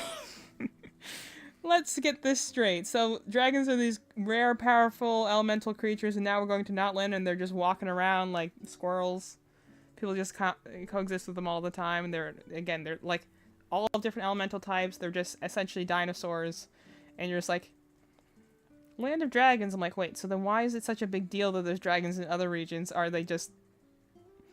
The thing that you have to kind of like come to terms with is like all these regions are connected usually by, with the exception of like 2 that are kind of islands. Like all of them are connected by landmass. That'd be going and being like, oh well, dragons only exist in California, so therefore the rest of the world doesn't know about dragons. I'm like, no, you can get to California by driving and walking in a lot of different ways. It's not isolated from the world like Hawaii or something, you know? They're like being like, oh, well, it's this isolated place, so that's why they only exist in this place. I'm like, well, this place isn't an island, though. There's no reason it should be isolated. In fact, it's not even the oldest, it's not even close to the oldest, like, region. They're kind of just like, it's one of those things when you look at a gacha game, you're like, power ceiling creep, where you're like, we need to do something new and different. And we'll add this thing in, then you have to go and be like, that just confuses the world building. And that's something I noticed when I did my, Genshin React video to all the trailers, was that I was watching all the trailers, then you can immediately tell when you get to the Notland trailers, because all of a sudden it feels very League of Legends, like there's the one, like they all have technology now, they all have, like the one girl's like a full-on DJ with like, you know, a sound system and rapping and stuff like that, and you're just like, rapping is always such a hard sell for a character, because, you know, it was good, but it was also one of those things like, okay, so this person who's having like a mosh pit concert exists in the same reality as, you know, the, you know, samurais and shoguns on the other. What is the technology level of this world? It's like trying to argue like, oh, this part of the world's in the Industrial Revolution, but this part of the world's in 2020, and you're like, I don't think those two can exist at the same time because technology spreads. You know, like it's like when they did technology for Fire Emblem, where you're just like, okay, this is a bit of a hard sell. Because, you know, why... After you discover technology, why would you bother just using swords, you know? It's kind of like the only reason, like, these two things can coexist is if they're, like, totally disparate from each other, but they also are, like, they're not. They're definitely next to each, like, other regions, so you're kind of like... Alright. And then people, again, it's a place that has, like, these... tribal, like, location. It looks a lot like the Grand Canyon. Like, it has this very tribal feel to it. People have, like, face paint and stuff like that. But at the same time, they also have high, like, technology, and, like, there's this one lady who, like, rides a gun. Like, just a giant revolver. Yeah. She puts reins on it and rides it like a witch. Is that from That's what you're talking about? No, I'm talking about something from that was just added to Genshin Impact. Because there's a character from Fire Emblem that does that. No, that's why I was like, when I saw it, I'm like, you look so cool! And the thing is, like, she has a very strong, like, Western, like, cowboy vibe, and then she's just riding a giant gun, and I'm just like, I have so many questions right now. You were very cool, now you're riding a giant gun. And also, again, guns exist. The whole thing, I was okay with it being in Fontaine, because it was kind of like French Revolution sort of technology. Like, it's not been perfected yet. They still heavily are relying on the elemental abilities of the rest... Oops, I hit my micro. That the rest of the elemental abilities of the rest of the world kind of functions on. Like, technology, like, it's kind of understanding, like, guns and firearms only really are popular in this location. In Fontaine is more or less isolated, because if I'm correct, it's either a island or, like, a peninsula. It's, like, it's mostly cut off from other regions. So you're like, okay, fine, that's also why I don't mind Inazuma being a little behind in technology, because it's on an island. It makes sense. It would be isolated. Not to mention, it has a very isolationist mindset, because, you know, we all love that time in Japanese history. So it's like, you know, it didn't accept any new technology, so it makes sense. And it makes sense that, like, Fontaine's on the cutting edge. Like, they developed the camera, they developed, you know, plumbing, because they're the water region. They developed, a lot of steam technology, because, again, they're the water region. They invented things that are steam-powered and stuff like that. And you're like, okay, this makes sense, because this makes sense for the region. And then you just go to Notland, they're just like, they have turntables and heavy machinery, but they also all still live in tents. And you're just kind of like, I have many questions, you know? I sit there and be like, okay, like, it's one of those things that I'm like, if I played you 2 different trailers from like one from like Notland and one from maybe like Inazuma or Sumeru and something like that, and I told you these are from the same games, I don't think you would believe me. Like, the tone is just so very different. One of them, again, feels like a League of Legends trailer, and the other one feels like a Fire Emblem trailer, and you're just like, these are not necessarily dissimilar, but they are definitely different vibe-wise, you know what I mean? So it was something that was kind of fascinating to see when I was, like, reacting to all the trailers, where I'm like, I didn't mark any of them lowly for that reason. Like, I'm like, these are still good trailers, but I have to sit here and be just a little confused, because I'm like, okay, why is... Alright. And not to mention, all of them have, like, new methods of, like, transportation, so you're kind of like, wait, so if you guys already developed airships, why are they still using carriages in the other 4 regions that we know are connected to this one, you know? Or, like, even with Sumeru, like, that's the one where, like, they have the academia, so they essentially are, like, they essentially have something that's, like, life computers, where they're, like, computers done through networks of trees and branches, but then again, that kind of makes sense for the life region. So, like, how different is computer or the internet from, like, you know, branches and roots? Like, you kind of get where it's coming from. You're like, okay, this makes sense. This is where, like, they have, like, essentially the equivalent of, like, a giant supercomputer. And, you know, and it does turn out not to be a good thing, because then they're, like, secretly trying to steal people's souls through it, because of course they are. But, like, that technology level makes sense, because you're like, oh, okay, this is why this region alone developed this technology, because they have this connection to plants and root networks and, like, stuff like that. Like, they are also the country of wisdom, so, like, naturally they have more advanced technology that they're essentially, like, kind of like a cross between, like, Egypt and the rainforest. Where, like, they had very advanced technology, and then they destroyed themselves from that, and so a lot of that stuff has been buried in ruins. So the whole, like, technology system of the country had to start over. So, like, there's super advanced technologies hidden in a lot of the ruins, but they're kind of, like, developing them at a slower rate because they have to, like, rediscover them again. And also just, like, they also have more, like, laws in place to be like, let's make sure we don't do that and bring the wrath of a god upon us again. Because that wasn't great the first time. You know, like, and then that's why they have the rainforest, because they originally had this very advanced civilization, and then they, I guess, did something to their god. There was a reason she left, and, so she left and, took all, like, the life with her, so that's why the whole area became a desert, and she established the rainforest not too far away, and essentially, you know, like, there's a whole story by it, but, like, you get why they have technology. Because it makes sense for the world building. And that's why I'm like, every other world region that I've kind of looked at has been like, okay, this makes sense. I look at it now and I'm being like, okay, so you're the region of fire. So I can kind of reason that, like the Fire Nation in Avatar, maybe you developed different forms of, like, locomotion faster because you have fire. But, like, the fact that, like, no, it's a fully advanced technology, like, you know, society. And again, we have a, like, I expected them, like, some of the stuff is there that I expected, like, you know, a lot of forging, a lot of blacksmiths. That makes sense. That's something you get fire-based. They're good at mining. But on the other hand, they're like, we also are straight up, like, DJs and have, like, advanced, like, you know, control panels and, like, full-on mechs and stuff like that. I'm just like, this feels a little bit more of a stretch, you know? So I just kind of, it's like, to get back to Onward again, like, the reason I look at these things, I'm like, if you're going to show me this mythical world and stuff like that, I want to know, how has your development changed because of whatever you have? Like, the most fascinating thing is when you combine, like we said, magic and modern, is like, well, what technologies would have developed differently because you had magic to help you or hinder you in certain ways? Like, because it's also like, magic can be a hindrance in some ways. We see that in Harry Potter, being like, because you can do certain things easier with magic, you never develop the proper way to do it, so to speak. Like the whole bathroom debacle. And and so, like, you know, you never developed it in this certain way, so naturally, you kind of are lacking in that particular area because you never developed it. So, like, you know, this was something that actually was interesting in one of the Otome games. Only one that I've, like, ever done that I did, like, the one demo for. And the thing I found fascinating about it was the fact that they were like, okay, this doesn't look quite right, but we're not going to care right now. I'm coming back. I just wanted to change. Make so the thing didn't cut off, the corners didn't cut off the way it did. This doesn't look quite right, but I'm so tired. It's supposed to look like that, and I think I did it wrong somehow. It looks fine to me. This would have really benefited from like a video tutorial. But I left So a lot. hopefully that's easier to read for at least while we're sitting here. Anyways, back to the opening grind. But I kind of just look at it and be like, you know, when you have different like magic and stuff like that, you probably would never develop technology. So like they had like It's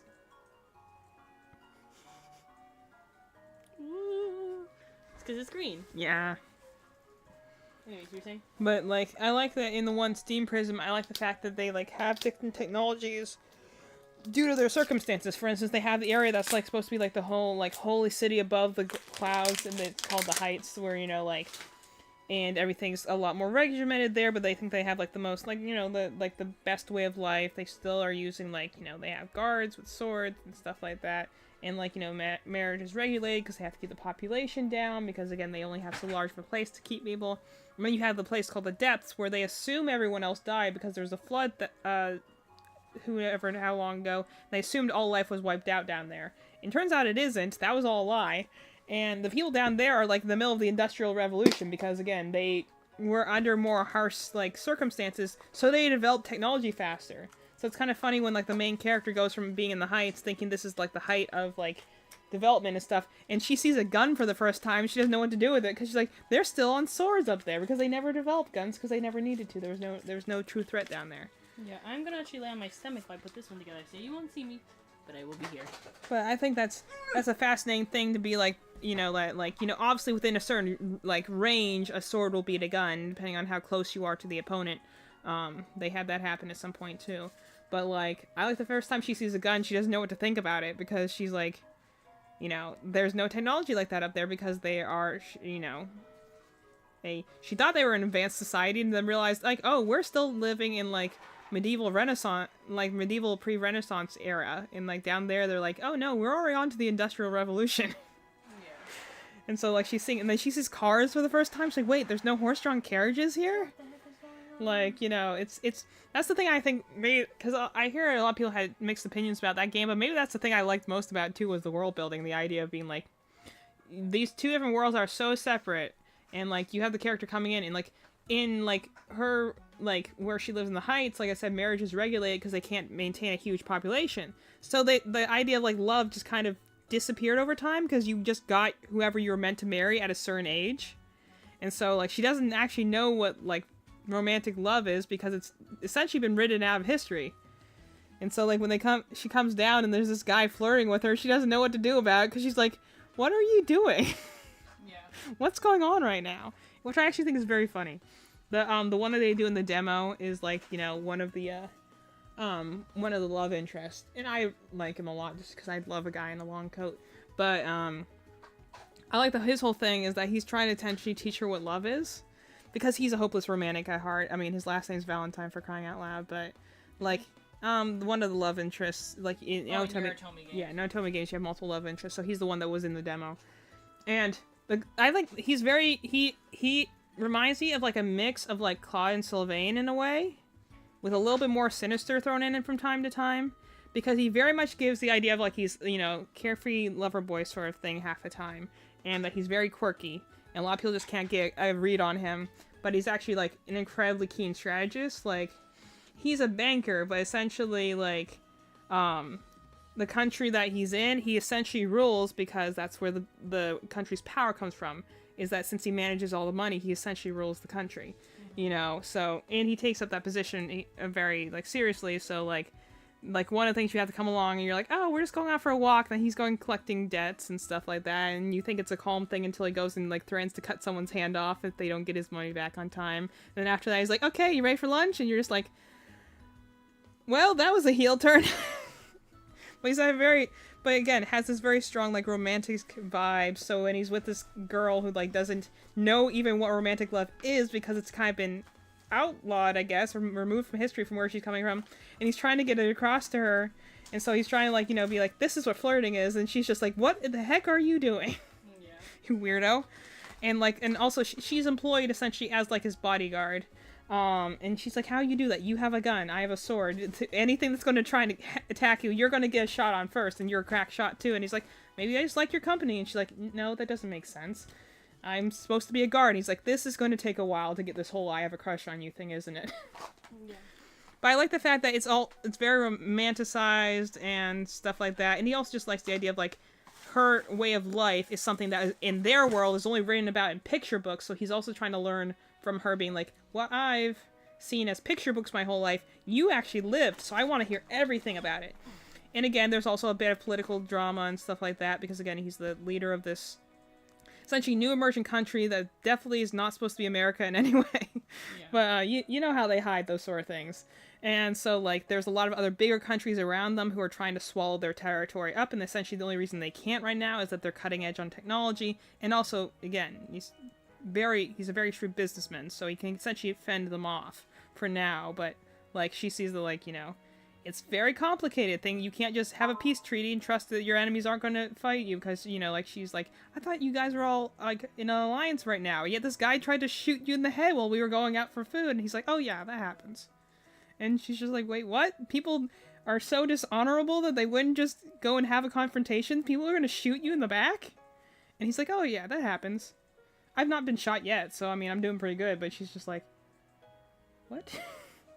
And I appreciate also that the political intrigue of it got very interesting after a while, just because of the fact that they're like, oh yes, this happens all the time, and this, and you know, again, the fact that, like, they have these people that are like rulers, they have... When is it my turn to have a whole country? I'm gonna chat from down here. Hey, that's why these Tomy games are popular. Is it my turn to have everyone falling in love over me? That's why these things are so popular. Because people want that. They're like, I want to have somebody going after me. And clearly, I also just like them for the artwork. But, Yeah. But it's like, I like the fact that, like, So you gotta use resin? I'm not doing this one then, Olivia's gonna do it. I'm not working with brand resin, dude. I need to get some more medicine because my hand's getting a little icky. ouchies. Ouchie! You having some ouchies? It's very itchy right now. Not my favorite feeling in the world. Cut these strings Oh, shorter. Reach this one's supposed to. What is it? What is the resin for, dude? I don't know, maybe you're supposed to stick something together. I thought I get a flower. Oh, are you kidding? No, I'm not, Maline. I got a succulent and a bell. Anyways, you're saying you're a Tome game. But, so then, like, you know, you deal with the thing later on where it's like, actually, sure, there's a complicated reason as for why you're, like, the protagonist is there. So she runs into some problems that were, like, following her and then just followed her to this new country, and now it gets, like, her and her friends in trouble, and she's like, oops. And you're like, then there's also the political aspect of it where, like, the guy that you're with and who you're, like, acting as guard for is that, like, essentially all around him, the other countries are being like, hey, we're gonna scoop this country up the moment this guy, like, you know, flinches. And then when you know... There's a little snail in this one. That's cute. And then when you know it, like, during an encounter where she, like, is walking around, there's this guy who she knew originally who was a friend of hers, and he's, you know, Olivia, I got a mini brand for he's you. been through a lot, more than a fair bit of military trauma, and so, like, he sees her with another guy. You can imagine how that scene goes. And, she's like, hey, don't do this, that, you know, and, you know, she's going in at that point being like, hey, I'm, you know, kind of enjoying my life down here, and it's not too bad, and anyway, and then he sees her like, wait, did you just forget about us? And then, you know, there's conflict of ideals, conflict of love interest, the one guy shoots the other guy, and the other guy sword slashes the first guy, and you're just kind of left in the middle being like, why did my character not do anything? Can you just hit someone? You opened it for me. I was gonna put it together if it wasn't, but this one has resin in it, and I don't want to work with that. So yeah, if it wasn't, I was going to just put it together. I'm gonna try and do this one back spike and hopefully do it a little better, because I think I screwed the first one up. It just brought up all my resin stuff. Here you go. But, Here's one more piece. and then, you know, I got this. there's the whole, like, kind of guilt where the fact that, like, your character's like, I'm sorry, you know, that was my friend and he hurt you, and, I'm gonna work on these you know, the first guy, like, kind of, like, brushes it off because he's got that very sort of Claude demeanor where he's just like, oh, don't worry, people have tried to kill me before in the past, this is fine. And then, you know, it turns out the guy who attacked him did want it, like, actually poisoned his blade, so he's trying to kill him slowly. And so the idea is that he's not healing, and the bigger problem is that all the other countries that are around you that are trying to be like, oh, we're going to attack this thing, like, hey, their leader's conveniently not shown up for like the last 5 days. Must mean they're weak. Time to go and invade. And so she's kind of like dealing with like 4 different things. Yeah, Claude is the best. So she's kind of dealing with 4 different things at the same time. And meanwhile, like, again, the guy's like on death's door the whole time. So they managed to figure out a way to like, so he's not like that. But then he comes back in and is like, you know, so he starts appearing in public again, even though like every time he comes back out, he's like, is ready to pass out. And she's like, we need to stop doing this. He's like, well, if I don't show myself in public, we're going to get invaded and we're all going to die. So clearly me walking around half nauseous and ready to pass out anywhere is at least better than like that alternative. And she's just like, I'm hyped for him to kiss, dude. Well, that's actually the funny thing about it. They actually kiss very early on, but that's the thing, is that she doesn't understand what romance is, essentially. So it doesn't make any sense to her. So she's kind of like, okay, that was an experience, but I don't really understand what it means. And so, like, his whole thing is like, I'm going to teach you what romance is. And, you know, like, explain, like, you know, I like that there's, like, this whole conversation they have where him essentially explaining, like, the different ways you would kiss someone. Be like, it might be, like, if you met a family member, like, if you, like, you know, you have a mom and a father where you came from, like, you know how that is. Or some people just do it as a greeting because, you know, we got the French people down here, and, you know, like...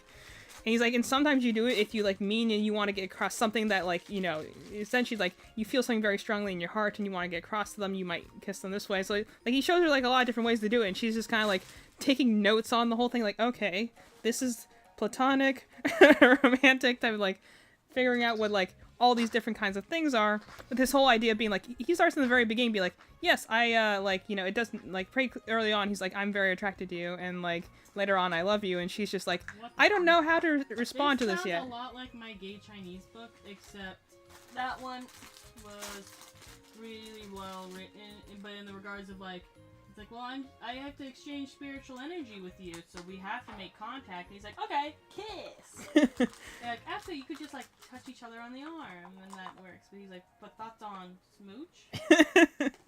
What if we kiss? Yeah, but that's why that's why I personally, maybe it's just because I'm also like someone who does not quite understand human interactions in the first place. So having a main character that was like that, I related to a lot, being like, hey, that's like how I am.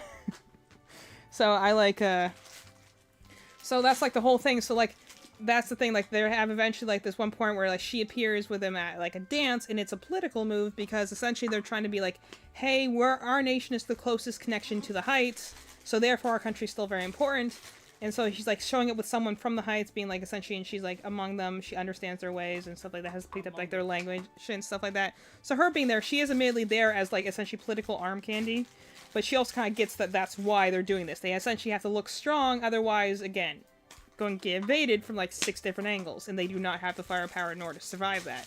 So she's like, you know, she feels like, okay, yeah, I can pretend to be in a romantic relationship in order to help this country out.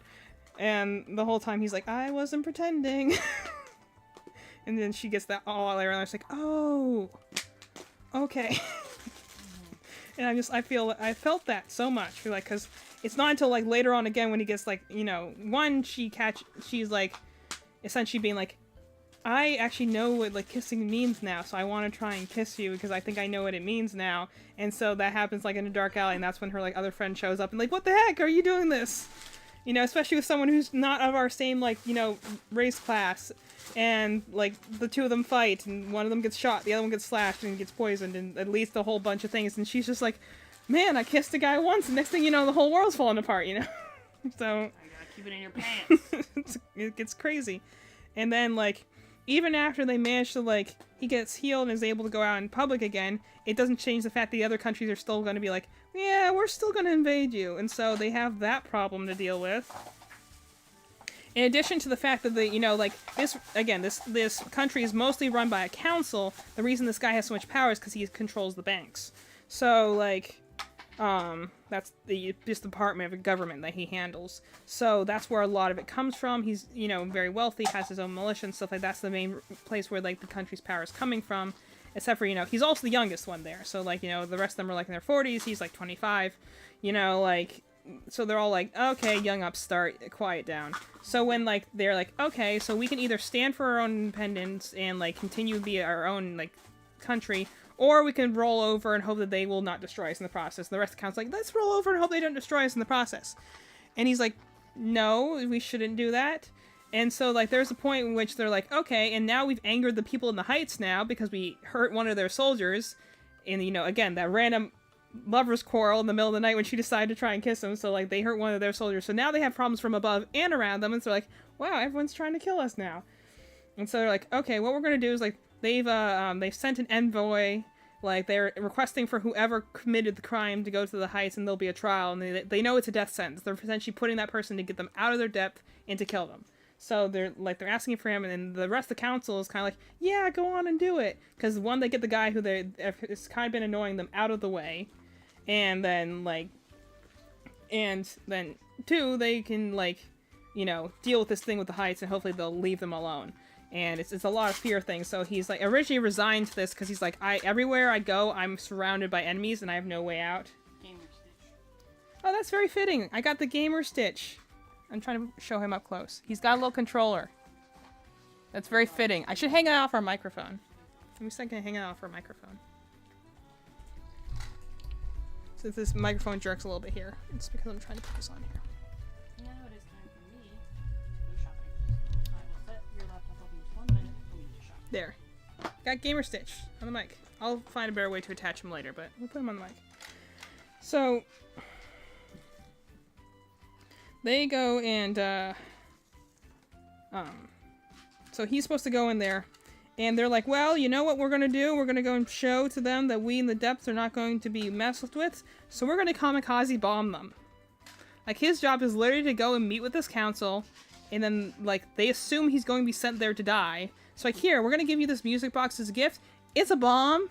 Just try to explode it when you're near around the most important people. So, like, if you can get near, like, they have, like, this one apostle, like, character, kind of like Seneki, where, like, you know, this is, like, if we kill this person, then the Heights will never be able to deal with us. Or, like, when you're around a bunch of councilmen, but they're essentially still going in and being like, yeah, we assume they're taking you there to kill you, so you're gonna die anyway. At least taste this bomb with you so you can take out more of them with you. And at this point, he's just kind of resigned to, like, this fate, because they're like, but this is a patriotic act. You're going to be doing such good things for this country, and this is your job as a leader. So he's just kind of resigned to the whole thing, and I just love the fact that, like, it's your, like, protagonist character be like, no, this is stupid. Why would you do that? You're going to die. And also because at this point, she kind of realizes that she's fallen in love with him, too, so it's, like, her sweet thing being like, hey, I'm your guard, and I refuse to let you throw your life away like this. And so, like, they literally have, like, and he's pretty determined to do it because he's like, I don't see any other way out. Like, his Gus, like, the amount of, like, it's, I'm paraphrasing, but, like, the amount of stuff that he goes through, and that's the reason he reminds me of Claude, is because he always has a very easygoing smile, is very carefree, very charming, but, like, there's so much underneath the surface that is just kind of constantly wearing away at him that, like, when you get to the end, he's like, he's still smiling, but you're like, he's like holding together the country literally on that smile. To the point where it's just like, if I show a moment of weakness, I have so many people ready to go for my throat that, like, you know, he's like just trying to tune anything out, and that's why he's like, maybe if I go out like this, it will do something good for my country. Maybe at least I'll have these people stop trying to attack us. And so she's like, no, we're not going to do this. And he's like, well, what can you do? Like, you're under my employ. She's like, well, then I challenge you to a duel. So they literally sword fight duel because she taught him how to use a sword. Mind you, he's still very much injured, but is fighting anyway. And so she just, like, you know, disarms him because he's, like, going to be like, this is a fight to the death. And she's like, okay, you're high on whatever medicine we're on right now. But, like, afterwards, like, she knocks him down. She's like, this is not, because at this point she's seen him, like, go through, like, essentially impossible odds every single time and seems to, like, come through just through, like, cunning and charm. And so she's like, you've done this 1,000 times already. You've already come this far. Why can't you go a little further? Just because we had this issue, just because I was in danger, like, we can do better than this. And so, like, they come up with this whole, like, really kind of ingenious plan where, like, there's, like, a group of soldiers that exist in the depths that are from the Heights, but they're also in a dangerous position. So he's like, what if we allied with them? They hate the enemies we're fighting too. So what if we, like, you know, the enemy of my enemy is my friend sort of vibes. And essentially, like, because they need essentially more manpower to be able to ward off an invasion, because by him saying, no, I'm not going to go be a kamikaze bomber, essentially gets kicked out of this whole, like, Union alliance. And so the rest of the country's like, okay, then we're just going to kill all of you. So they have to have enough forces to survive. Essentially, it's like America, where they're like, we have to survive the British killing us, so we aren't going to survive by, like, beating them. We just have to survive long enough that we can get allies. So they go and like team up with this other group of like renegade soldiers. They're all, mind you, they've kind of established up until this point in the story, are a little crazy from having to essentially be like, you know, Alcatraz wardens. So they're all a little crazy and a little deranged, but they're like, hey, better to have these people with us than against us. So like they go and like the way that they win over it, and the one guy, the way who's the main warden, is someone who the protagonist in the very beginning of the story like seriously humiliated, so he hates her and has been trying to kill her for a long time. And the reason she hasn't gotten killed is because she is working for this other guy who he has essentially a diplomatic alliance with. So he's like, I can't kill you when you're in his house, but the moment you step out on the streets, I'm gonna have snipers on you. And she's just like, great. You know. So essentially, this is him coming up there, and he's just like, there's that girl I want to kill this time. But the other guy's like, but if maybe we don't. And he's like, yeah, but what? And so he essentially makes like this crazy bluff that like the guy doesn't believe, but he's like, the fact that you actually thought that was going to work, and the fact that you are willing to bow and kneel before my feet in order to like show that you're willing to like, you know, stay on an equal footing with me when you consider, essentially the guy is like a bit of a narcissist, so he appeals to that. And he's like, you know what? You're right. We are actually really impressive people. We're going to help you because you came to us. You got off of your high horse and you came to us. So therefore, we can trust you in this regard. And then, so you have your like little militia, then you have the people you've befriended, then you have these, again, like crazed warden people, and you all come together to go and like, essentially with a bunch of like fancy traps and stuff like that. Essentially the things that like, he's a little bit of an engineer himself, so like things that he's been developing, she's like, but we could use these things in these unique scenarios, and you somehow manage to fight off the impending invasion. And because you're able to essentially embarrass another large superpower, the other ones back off because like, hey, that little country actually did something pretty impressive there. And so by the time you get to like the end of it all, you're just like, okay, are we still standing? Like there's like 3 different scenes that happens, and we're like, okay, did they win? And then something will happen. You're like, okay, did they win that time? And then something else will happen. You're like, I don't know if we can hold out much longer after this. And then when finally the dust clears, like, okay, it's all right. And then her one friend dies, and you're like, no, yes, you tried to kill me, but I also understood why you did it. And then he dies, and you're just like, oh, you poor thing. Then you actually eventually get to the end of it, and like, that's the thing I also like about it, is that as far as like, it's one of the Otome games that has like a central path, which means that all the different romances show you a different part of the main story. So like, you know, the main story starts out with like her waking up to her entire family murdered and she's pinned as the culprit. That story isn't dealt with at all in this particular path, but it will be dealt with in the path that like, you know, you might be closer to law enforcement, or if you're closer to the heights. Essentially when you, like the path I was on was like, you're in the depths and you're acting as a guard, so therefore you wouldn't have access to this part of the story yet because you are in the location to do that. So the idea is like you get to the true route by doing all the paths, you know? It's like there's a certain order you're like kind of is best to do them in because, you know, it makes more sense that way. And, you know, the different love interests show up at different times depending on which location you're in. So, like, if you activate one that's in the early part of the game, you obviously can't get to the ones that are in the later part of the game. But also, the story might get more dark and dangerous and stuff like that the longer you stay without, like, you know, longer before you find one of the love interests, you know? Which I think is fascinating. That's why I bought the game. Because I did that demo, and I'm like, this is a demo. And I've been playing it for 25 hours now. Also, it's all voice acted. It's in Japanese, but it's like, it's all voice acted, and they did a really good job of it, so... like... it's, and that's the cool thing also, is like, so you're doing with the one main love interest, who's like the one guy who's like kind of the Claude Sylvain banker guy. And, like, he has a thing, but like, 2 of the other major love interests are very well connected to his story, because like, one of the love interests is kind of like his best friend, who's kind of like... he essentially plays the role like Eric in Dragon Quest XI, but his personality is very much like Ranulph, with occasionally a little more angst coming in. But like, he essentially has that personality. So like, he's a love interest. So I'm assuming he's a love interest that you could get if you didn't take the guard path, but you still came into the depths. So I'm like, you're playing on the one like banker guy's route, so that's obviously your end goal for romance, but you can still be best friends with the other guy because he's also someone who is very strongly involved in this path. So I imagine when he's the love interest, probably the banker guy is going to still be a significant part of his story because the 2 of them are close friends. And that's the funny thing also about like they're kind of like them being like friends, is like the other guy's like, oh no, I'm not friends, I just run things around because I know how to get into like all the black market dealings. But he also at the same time, he's also at his house every night and is always being like, hey, what did you make for dinner and stuff like that. Like, clearly one of those people is like, we're not, like, it's a very Kaveh situation in a lot of ways where he's like, we're not friends, I just happen to be here all the time. I I live here. We do this every night before bed. And it's one of those things where he's like, yeah, and he's a good cook, so I happen to be around. It's not like I like the guy, but then it's also fun because then the banker guy, who's, again, he's one of those people that's like, you know, love is a free thing and everyone should give it out equally, so he's very, that's why he's also one of those characters I like. He likes this girl, but he also could definitely like guys, because he kind of flirts with everyone, so you're kind of like, it's funny where he'll go and be like he'll be teasing the other guy who's like, you know, a friend in that route, and he'll be like, he's flirting with the girl, but he's like, but don't, he's like, you know, when the other guy starts getting like, you know, kind of like rolling his eyes at him, and he's like, oh, are you getting jealous? I can flirt with you too, you know, I'm kissing her, but I can kiss you too, and he's like, nope, back off. I won't even take you as, I'm like, I know you're joking, but on the off chance you aren't, I don't want to get kissed again, and you're just like in the background being like, wait, again? This has happened before? And you're like, what sort of house did I just walk into, you know? And you're just, it's very entertaining, at least. I guess the quirkiness level reminds me a lot of Fire Emblem, so I'm like, maybe that didn't resonate with some people, but I thought it was just hilarious the whole time. Because especially, and like, you know, and then there's a large part of the story that is only with that other guy, even though he's not the love interest, he's still a very close friend, and you're also doing some black market trades, so like, there's part of the stories that are only with him, because that's the person you have to run around, and the other guy's bedridden because he's dying.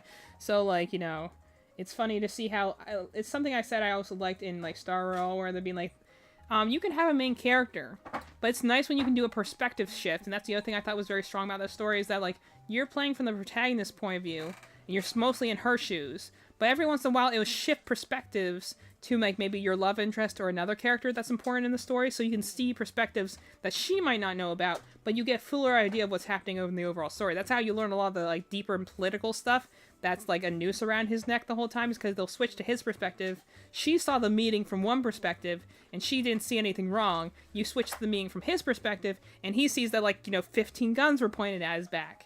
You know, like, the perspective shifting really, I think, helps a lot, because then you get, like, a fuller idea of the story when you see from multiple lenses, you know? That's honestly, I think, one of the things that made, like, the third world in Star Rail so strong, was the fact that the perspective shifted. So you weren't always with the Trailblazer and the Express crew. Like, you saw things from their perspective most of the time, but also not all the time. Like, I think that that's honestly what made, like, definitely Acheron and Adventuring's story so much stronger, is that you occasionally shifted to their perspective, so you could see how, like, you would see, like, their memories, their opinions on what's going on. Both of them have this very strong, like, trauma that has to do with rain, you know, like, different traumas, mind you, but they both have, that's something I did like, that, like, kind of, those two are, the like, in the same part of the story. And she's, you know, there till the end. He's, you know, disappears after a certain point in the story for story reasons. But, like, I think they both have this connection to rain, and the fact that, like, it means something really important to the fact that, like, both of them don't really like the rain. Because it, like, you know, it seems to, like, follow them with misfortune, and both of them see themselves as kind of being cursed. So it's, like, it's fitting, you know? Just cursed in different ways. And, like, the funny thing is, like, hers is a more, like, literal curse of, like, I'm an arbiter of death. And, you know, like, that's, you know, a more obvious, like, okay, yeah, I can see how that's a curse. But, like, I like how his curse is, like, yeah, I got, like, infinite good luck, which means that no matter what, I survive the situation. But if anyone's around me, the bad lucky, like, any good luck I have bounces off and hits someone else. So anyone around me is in constant danger. Because I know my luck's going to always hold, but it might not hold for everyone else. You know, and, like, it's very thematic and poetic, but, like, it's a story I don't think that they could have really told had they told it only from the main character, the Trailblazer's perspective. They needed to show other people's perspective in order to get an idea. That's why when you get to the boss fight, it's one of those kind of like, it's kind of like when you, not quite to the same emotional depth, but it's kind of like when you face Jaxter in Part 3 of Dragon Quest, where you're like, this is a boss fight, but I don't want to fight. And this isn't right. This is someone who's hurting, and I'm putting them out of their misery, and that feels horrible.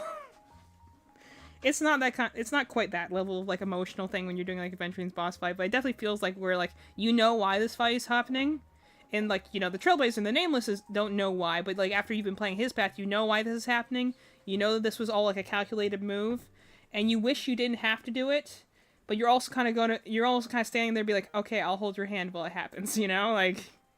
It's like anyone who's seen Batman Beyond is like the one scene he has with Ace where he's like, you know, he just sits with her until her time comes because, like, you know, she's going to die.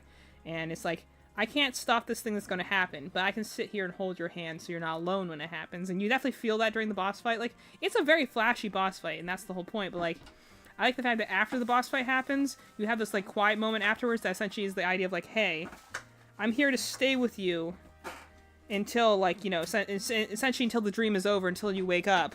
So let's just stay and talk a while, you know? Like, it's very, very impactful. That's why it was kind of one of those things where I'm like, I don't even care, the story for the next region sucks. I mean, honestly, the last one was so good that I'm like, if you want to write a stinker plot right now, now's a good time to do it, because I'm still so on the high of how good the last one was that I'm like, I would take a stinker plot right now.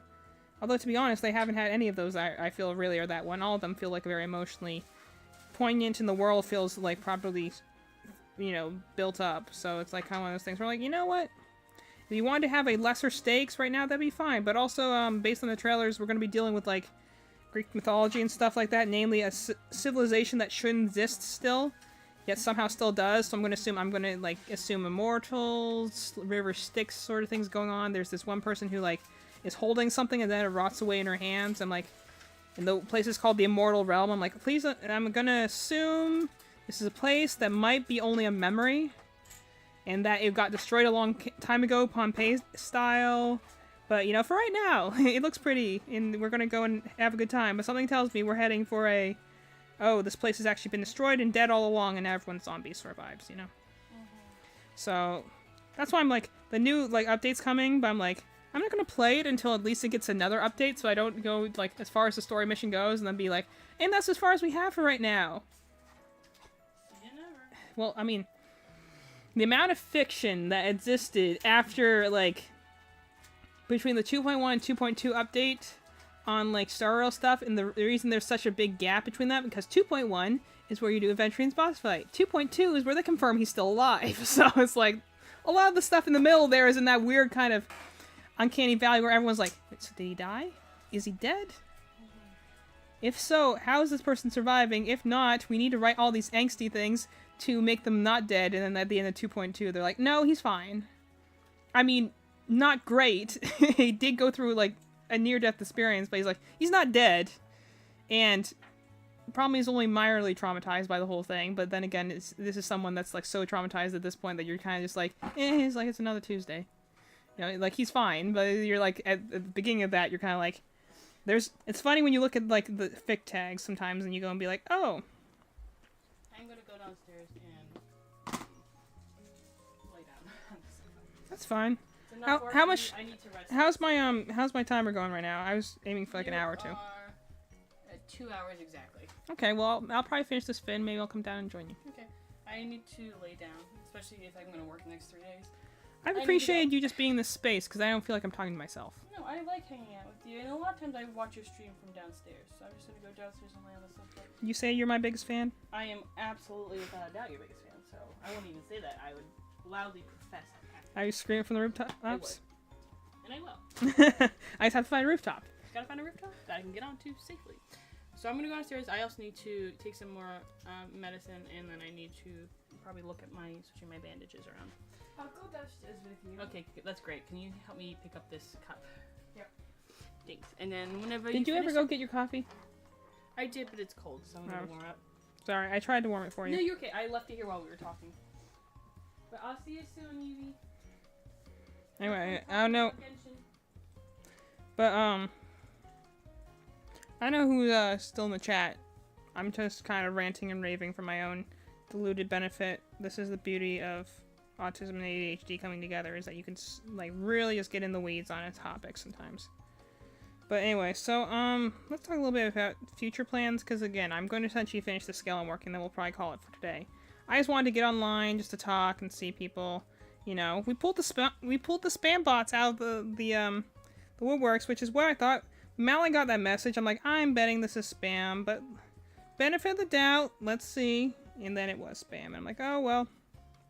Can't say I'm surprised, but it is what it is. Trying to do this correctly, and I keep feeling like I'm doing this wrong. This is a new pattern. So the first time you're always kind of doing it and being like, what did I do wrong this time? And I think I just sewed this thing on crooked. which is fine. It's just, you know, I'm going to make it and I'm going to sell it and we're going to call it a day. Two. So what are we going to do going forward? So, thoughts for future. I'll pause for a moment. So like I said, you can tell I'm ranting about Star Rail, but I will be starting a new playthrough of that game, because I'm almost maxed out all my stats on my current account. So I'm really just kind of building characters at this point, though I would love to, you know, talk about that stuff. So, I'm bought the limited edition that's coming out, the physical edition of the game for PS5. So when that arrives, I will be starting a new game on Star Rail. I'm trying to get the stitch in, and it's just the problem with this. The biggest problem I find with 4-weight yarn is that it's because it's like, you know, what you would typically think about yarn with like long, many strands woven together. It means that sometimes the yarn splits when I'm trying to put my hook through it. I'll try and put my hook through it, and then I'll get part of the yarn, but not the whole thing. So it will like not come through the right way. Yeah, that definitely doesn't look right, but it's fine. We're just gonna live with it.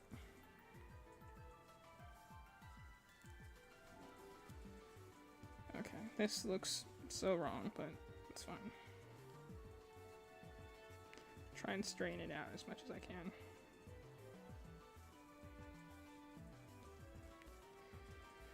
Alright, I guess that's sort of a thing. Where'd my stitch marker go? So obviously January, probably late January most likely. I'll be doing a new thing of Star Rail. I'm going to be playing Genshin Impact soon. After a couple of nights ago, I did a react to every Genshin demo that exists. I didn't think it was going to take me as long as I did. First of all, I don't know why, but for some reason seeing like 70 some videos, I for some reason didn't process how big that is. So I was like, oh yeah, 78 videos, that's fine. And then I'm like, you know, going through it, and I get through like up to 30. I'm like, wow, I'm so like burnt out from just doing that many. So it was over 2 nights. I'm going to edit the video down and put it on YouTube at some point. But like, so I'm going to play Genshin soon-ish. I need to detox for a minute after I watched all those videos in a row. So like, I will come back to it. I'll keep going. But like, the other things I want to do is like, I just have wanted to do a Pokemon Nuzlocke, so I am going to be doing a Pokemon Nuzlocke. Looking forward to that. The biggest thing the reason I haven't started it yet is because I want to get the proper overlays for it. Because, you know, like, I don't know if anyone else has watched, like, Nuzlocke things, but usually you, like, have, like, some overlays that might take what generation you're doing, how many gym badges you've done, like, your current Pokemon team. Like, there's, like, a whole, like, fandom, like, culture around Nuzlocks themselves. So, I just want to make sure I have the proper stuff in place so I can look legit. But I look forward to that. I'm going to be doing, I'm not sure which one, but I'm going to be doing Unova. So I'm not sure that I'm going to do black or white first. I have to go and see what region exclusives are in each region. Because that's usually a big thing. It's like, you know, which one has the region exclusives I actually like. But I'm going to be doing a black and white Nuzlocke, I think. I'm thinking maybe just vanilla rules. Unless anyone wants to see me try and do a challenge run. But I'm like, I've never done a regular playthrough of a Nuzlocke for Unova all the way through yet. So I'm not sure exactly how hard or... Well, the first time I did it with no healing items, that was hard. So probably not going to do that, but... I'm trying to figure out, like, you know, if I want to do a regular Nuzlocke with vanilla rules, or if I'm going to put any special rules in place. Whatever it is, I'll determine the rules and I'll put them in the chat and stuff like that.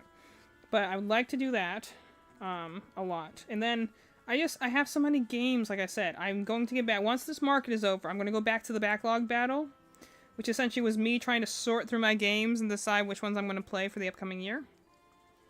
That's, you can say, New Year's resolution in a way. And so, we'll get back to that. I just kind of stopped doing that because I need to prep market stuff. And largely it's just more chatting streams. I go and talk about the games I have and which ones I want to play and stuff like that. But I'll be doing that. I'd like to do a little bit more backlog battle stuff.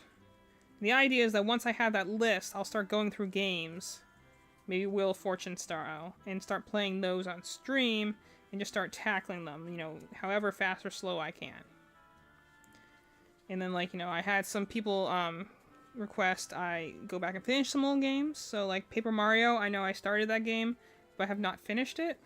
Not the original one. We do own the original one, but not the remake version. So I also need to go back and finish that.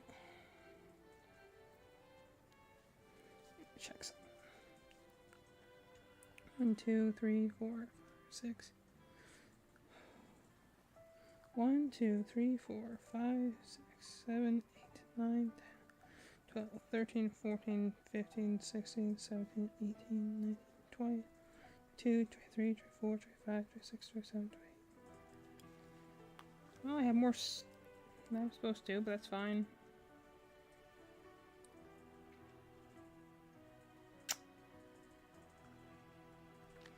Yeah, I definitely didn't do these back spikes right, but it's fine. They're just for detailing, and we're not going to worry about it anymore. But anyway, so I'll probably at the very least go back to finish Paper Mario. There's some other ones that I like want to do, but like I'm not sure that I'm going to do on stream. Like Might and Magic, I was doing a playthrough of that. I'm not sure if I'm going to finish that on stream though. Unless anyone really wants me to go back and do that. I love the game, but it's also one that was kind of... It just takes a while. It's strategic. So, and, like, what else do I want to do? I would like to do, not anytime soon. I would like to at least go and do the editing first, but I'm like, I would like to do another React video probably at some point, maybe with a smaller playlist. I did like the discussion aspect of it. And ranking it was fun, but, like...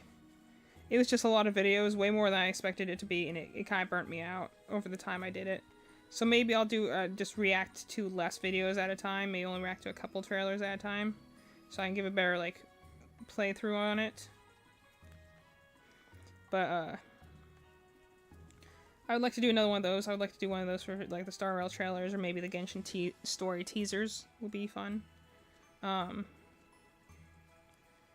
then, like, what else? Obviously, I'll do more crocheting. I do enjoy the crochet and chat streams. Those are fun to do for me, because, like, I can a lot of times do crochet kind of very automatically while talking. My brain kind of goes into autopilot. So, it's fun to do those. And then I can make more stock. But I'm also kind of open to suggestions, like what other things I can do. So, probably for the upcoming future, biggest things are going to be, did I do that? Biggest things are gonna be like, I most pressingly would like to do a Pokemon Nuzlocke, probably Unova. Finish up Paper Mario, and do maybe another React video.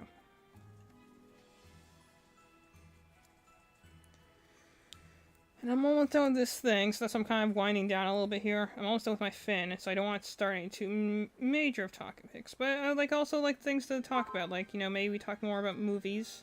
I love to talk more about movies, animation, you know, that sort of stuff. Yeah, mine definitely do not like that. I tried. I don't think they're kind of vague on how to attach these, so I just don't think I attached them right. Or maybe I didn't read the instructions right. I was trying to look at the pictures, but I was like, this doesn't look right. So, yeah, whatever. 2, 3. Just gonna count for a moment here. 4, 5. 6. I recognize this tune. 7. This is definitely a Unova, not Unova, 8. Sinnoh tune.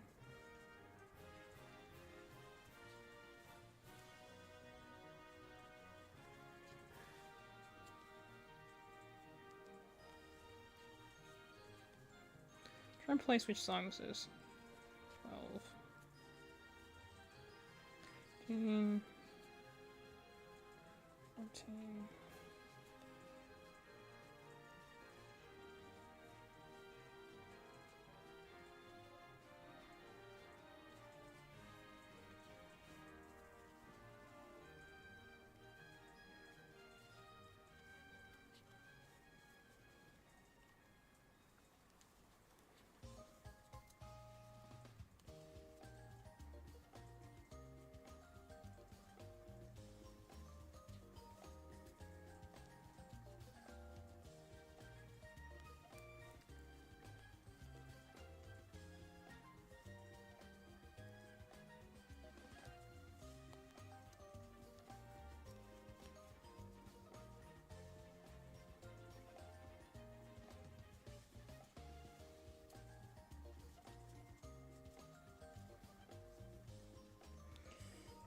definitely did something wrong with those fins, but that's fine.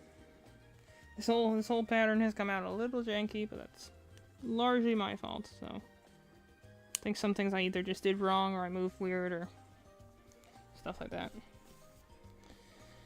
And, you know, I'm kind of looking forward for this new year with, like, you know, some optimism, a lot of plans, and hopefully things I can execute on, because, like, I also have been working on, like, a master's degree, so do I still continue forward with that? I'm honestly a little nervous, about the whole thing, but just, doing streaming, I like to do more videos. Obviously our shop that we're working on and making stuff. And then, like, just some other stuff too, you know? There's, like, it's... I remember I talked to my sister and be like, sometimes, again, you feel like you're just kind of, like, treading water. And you're just kind of like, am I making forward progress? Am I doing this right? And you're like, you know, is this correct? And you're just kind of like, I don't know. Could not tell you. But, you know, forward progress is any progress, so, you know. There's a lot of... New Year makes you sentimental, makes you think about stuff, because now you're like, okay, the year's before us. Usually you're looking back in the year in review and be like, okay, what did I do / not do? So it's, just... The New Year's is a very sentimental, introspective sort of time. So I'm certainly feeling that myself and being like, there's stuff I want to do. I think I could do, and I'm kind of tired of not doing anything. And, like, you know, sometimes you go back and look and be like, how much have I realistically gotten done? Could I do more? What can I offer the world? You know, all the millennial sort of things that you're constantly questioning in your life. So I'm kind of just like, Like, I've always said, like, I would like to do video essays. I think that'd be, I write literal essays. I have a lot of writing capabilities, or so I'm told. And, like, my main interest is things like video games, but video games are a very visual medium, so, you know, I feel like I would, if I was going to talk about them, I would have to do them in a video-like format, because that's kind of the important thing, is that video games are, you know, using a lot of different media senses, so, like, I feel like I would need, like, game footage and stuff like that, and I like to review some games I just really like, and I think don't get the attention that they need to, and, you know, lots of thoughts, a lot of inspirations, lots of fears, you know, the standard affair. So just, I guess New Year's has me a little, sentimental in that regard. I'm gonna attach these last... I forgot I made some extra spikes, so I'm going to attach these two together just to... It's got like the Pokemon Center theme right now.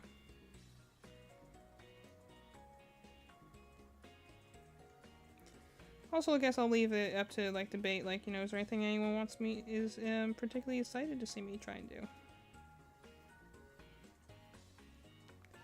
What brings you to my channel, besides assuming you're a real human and not a spam bot?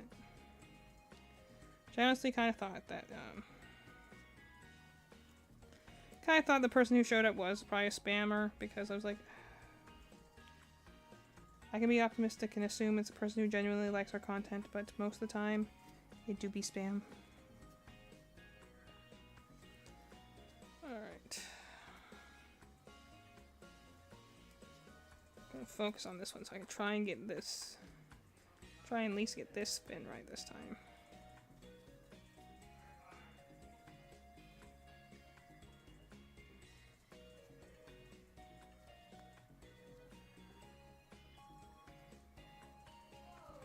Also, sometimes working with a 4-weight yarn, I feel like it's easier to... Sometimes I feel like it's easier to miss stitches because it's a little bit more... Like, the thread just can be a little bit more fickle. Because you can, again, catch the individual strands and pull them up by accident, and... I work with shedding yarn, which, you know, it can be equally annoying, but also it's... I don't ever really have to worry about accidentally pulling the wrong yarn.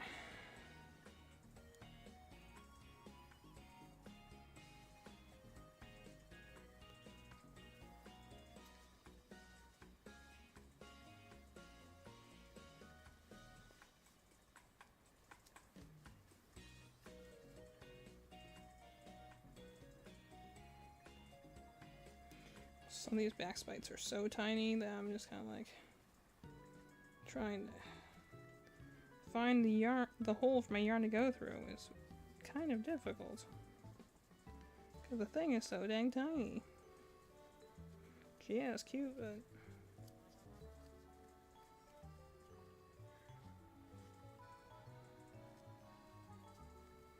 That is the problem with making more intricate stuff, is that, like, it looks good at the end of the day, but then, like, half the time, by the time I'm done with it, I'll be like, well, that wasn't fun. Never doing that again. That's why I don't like making that, like, when I make the Funtime Freddy. Does he look cool? Yes. Does it annoy me whenever I make him because all the little tiny detailing can be a pain in the butt? Also yes. Okay, let's try and make this spike and do this right this time.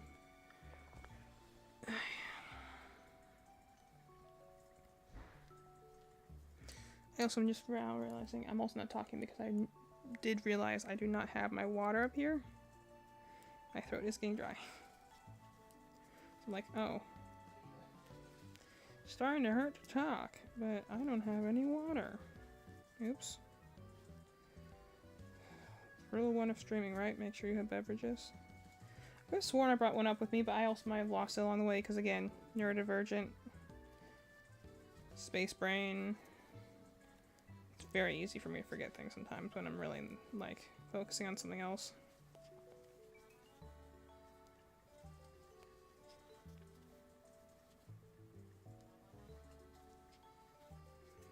I'll have to move a couple of things out of the way too when I'm done here. So I can see a little bit better. I'll have to move my table back over here when I come back to solo stream later. I'm glad Melon was here though. Anyone who's like not seen her before, she's a really fun personality. Definitely my complimentary half. Because we kind of even out what the other one doesn't have. So, we've always been very close.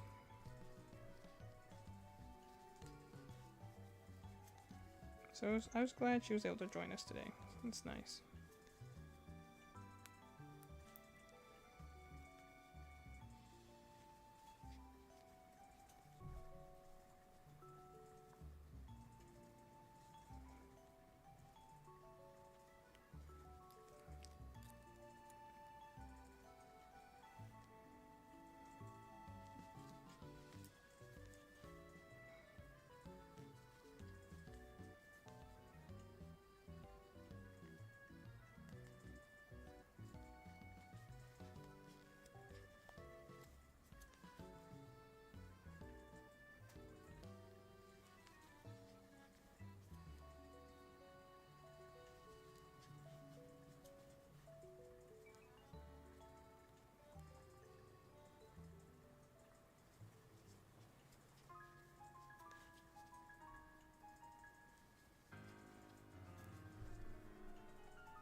Yeah, like this has to be Cynthia's theme because I hear piano, so she's most strongly associated with pianos.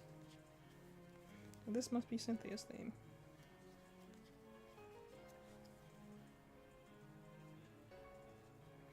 The final hurdle everyone fears in Pokemon Nuzlocke is Cynthia, because she hits hard.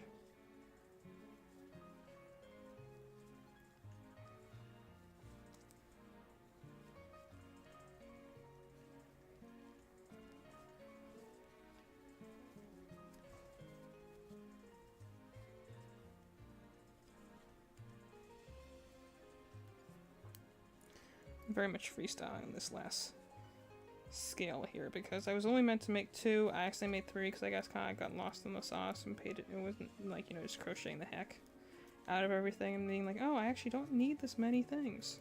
In fact, I was talking to Malin earlier when I was doing my Atomic game and I was supposed to be like sewing things together and for some reason I just started doing a magic circle and I was like, oh wait, that's not what I need to be doing right now.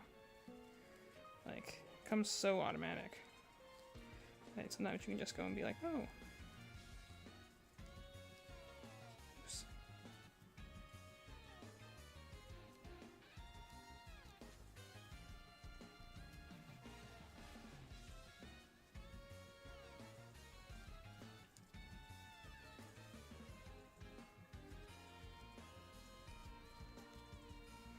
This is also why I kind of always fear making antlers, because I know it'd be a lot of this sort of, how do you make the multiple pieces stick together sort of vibes.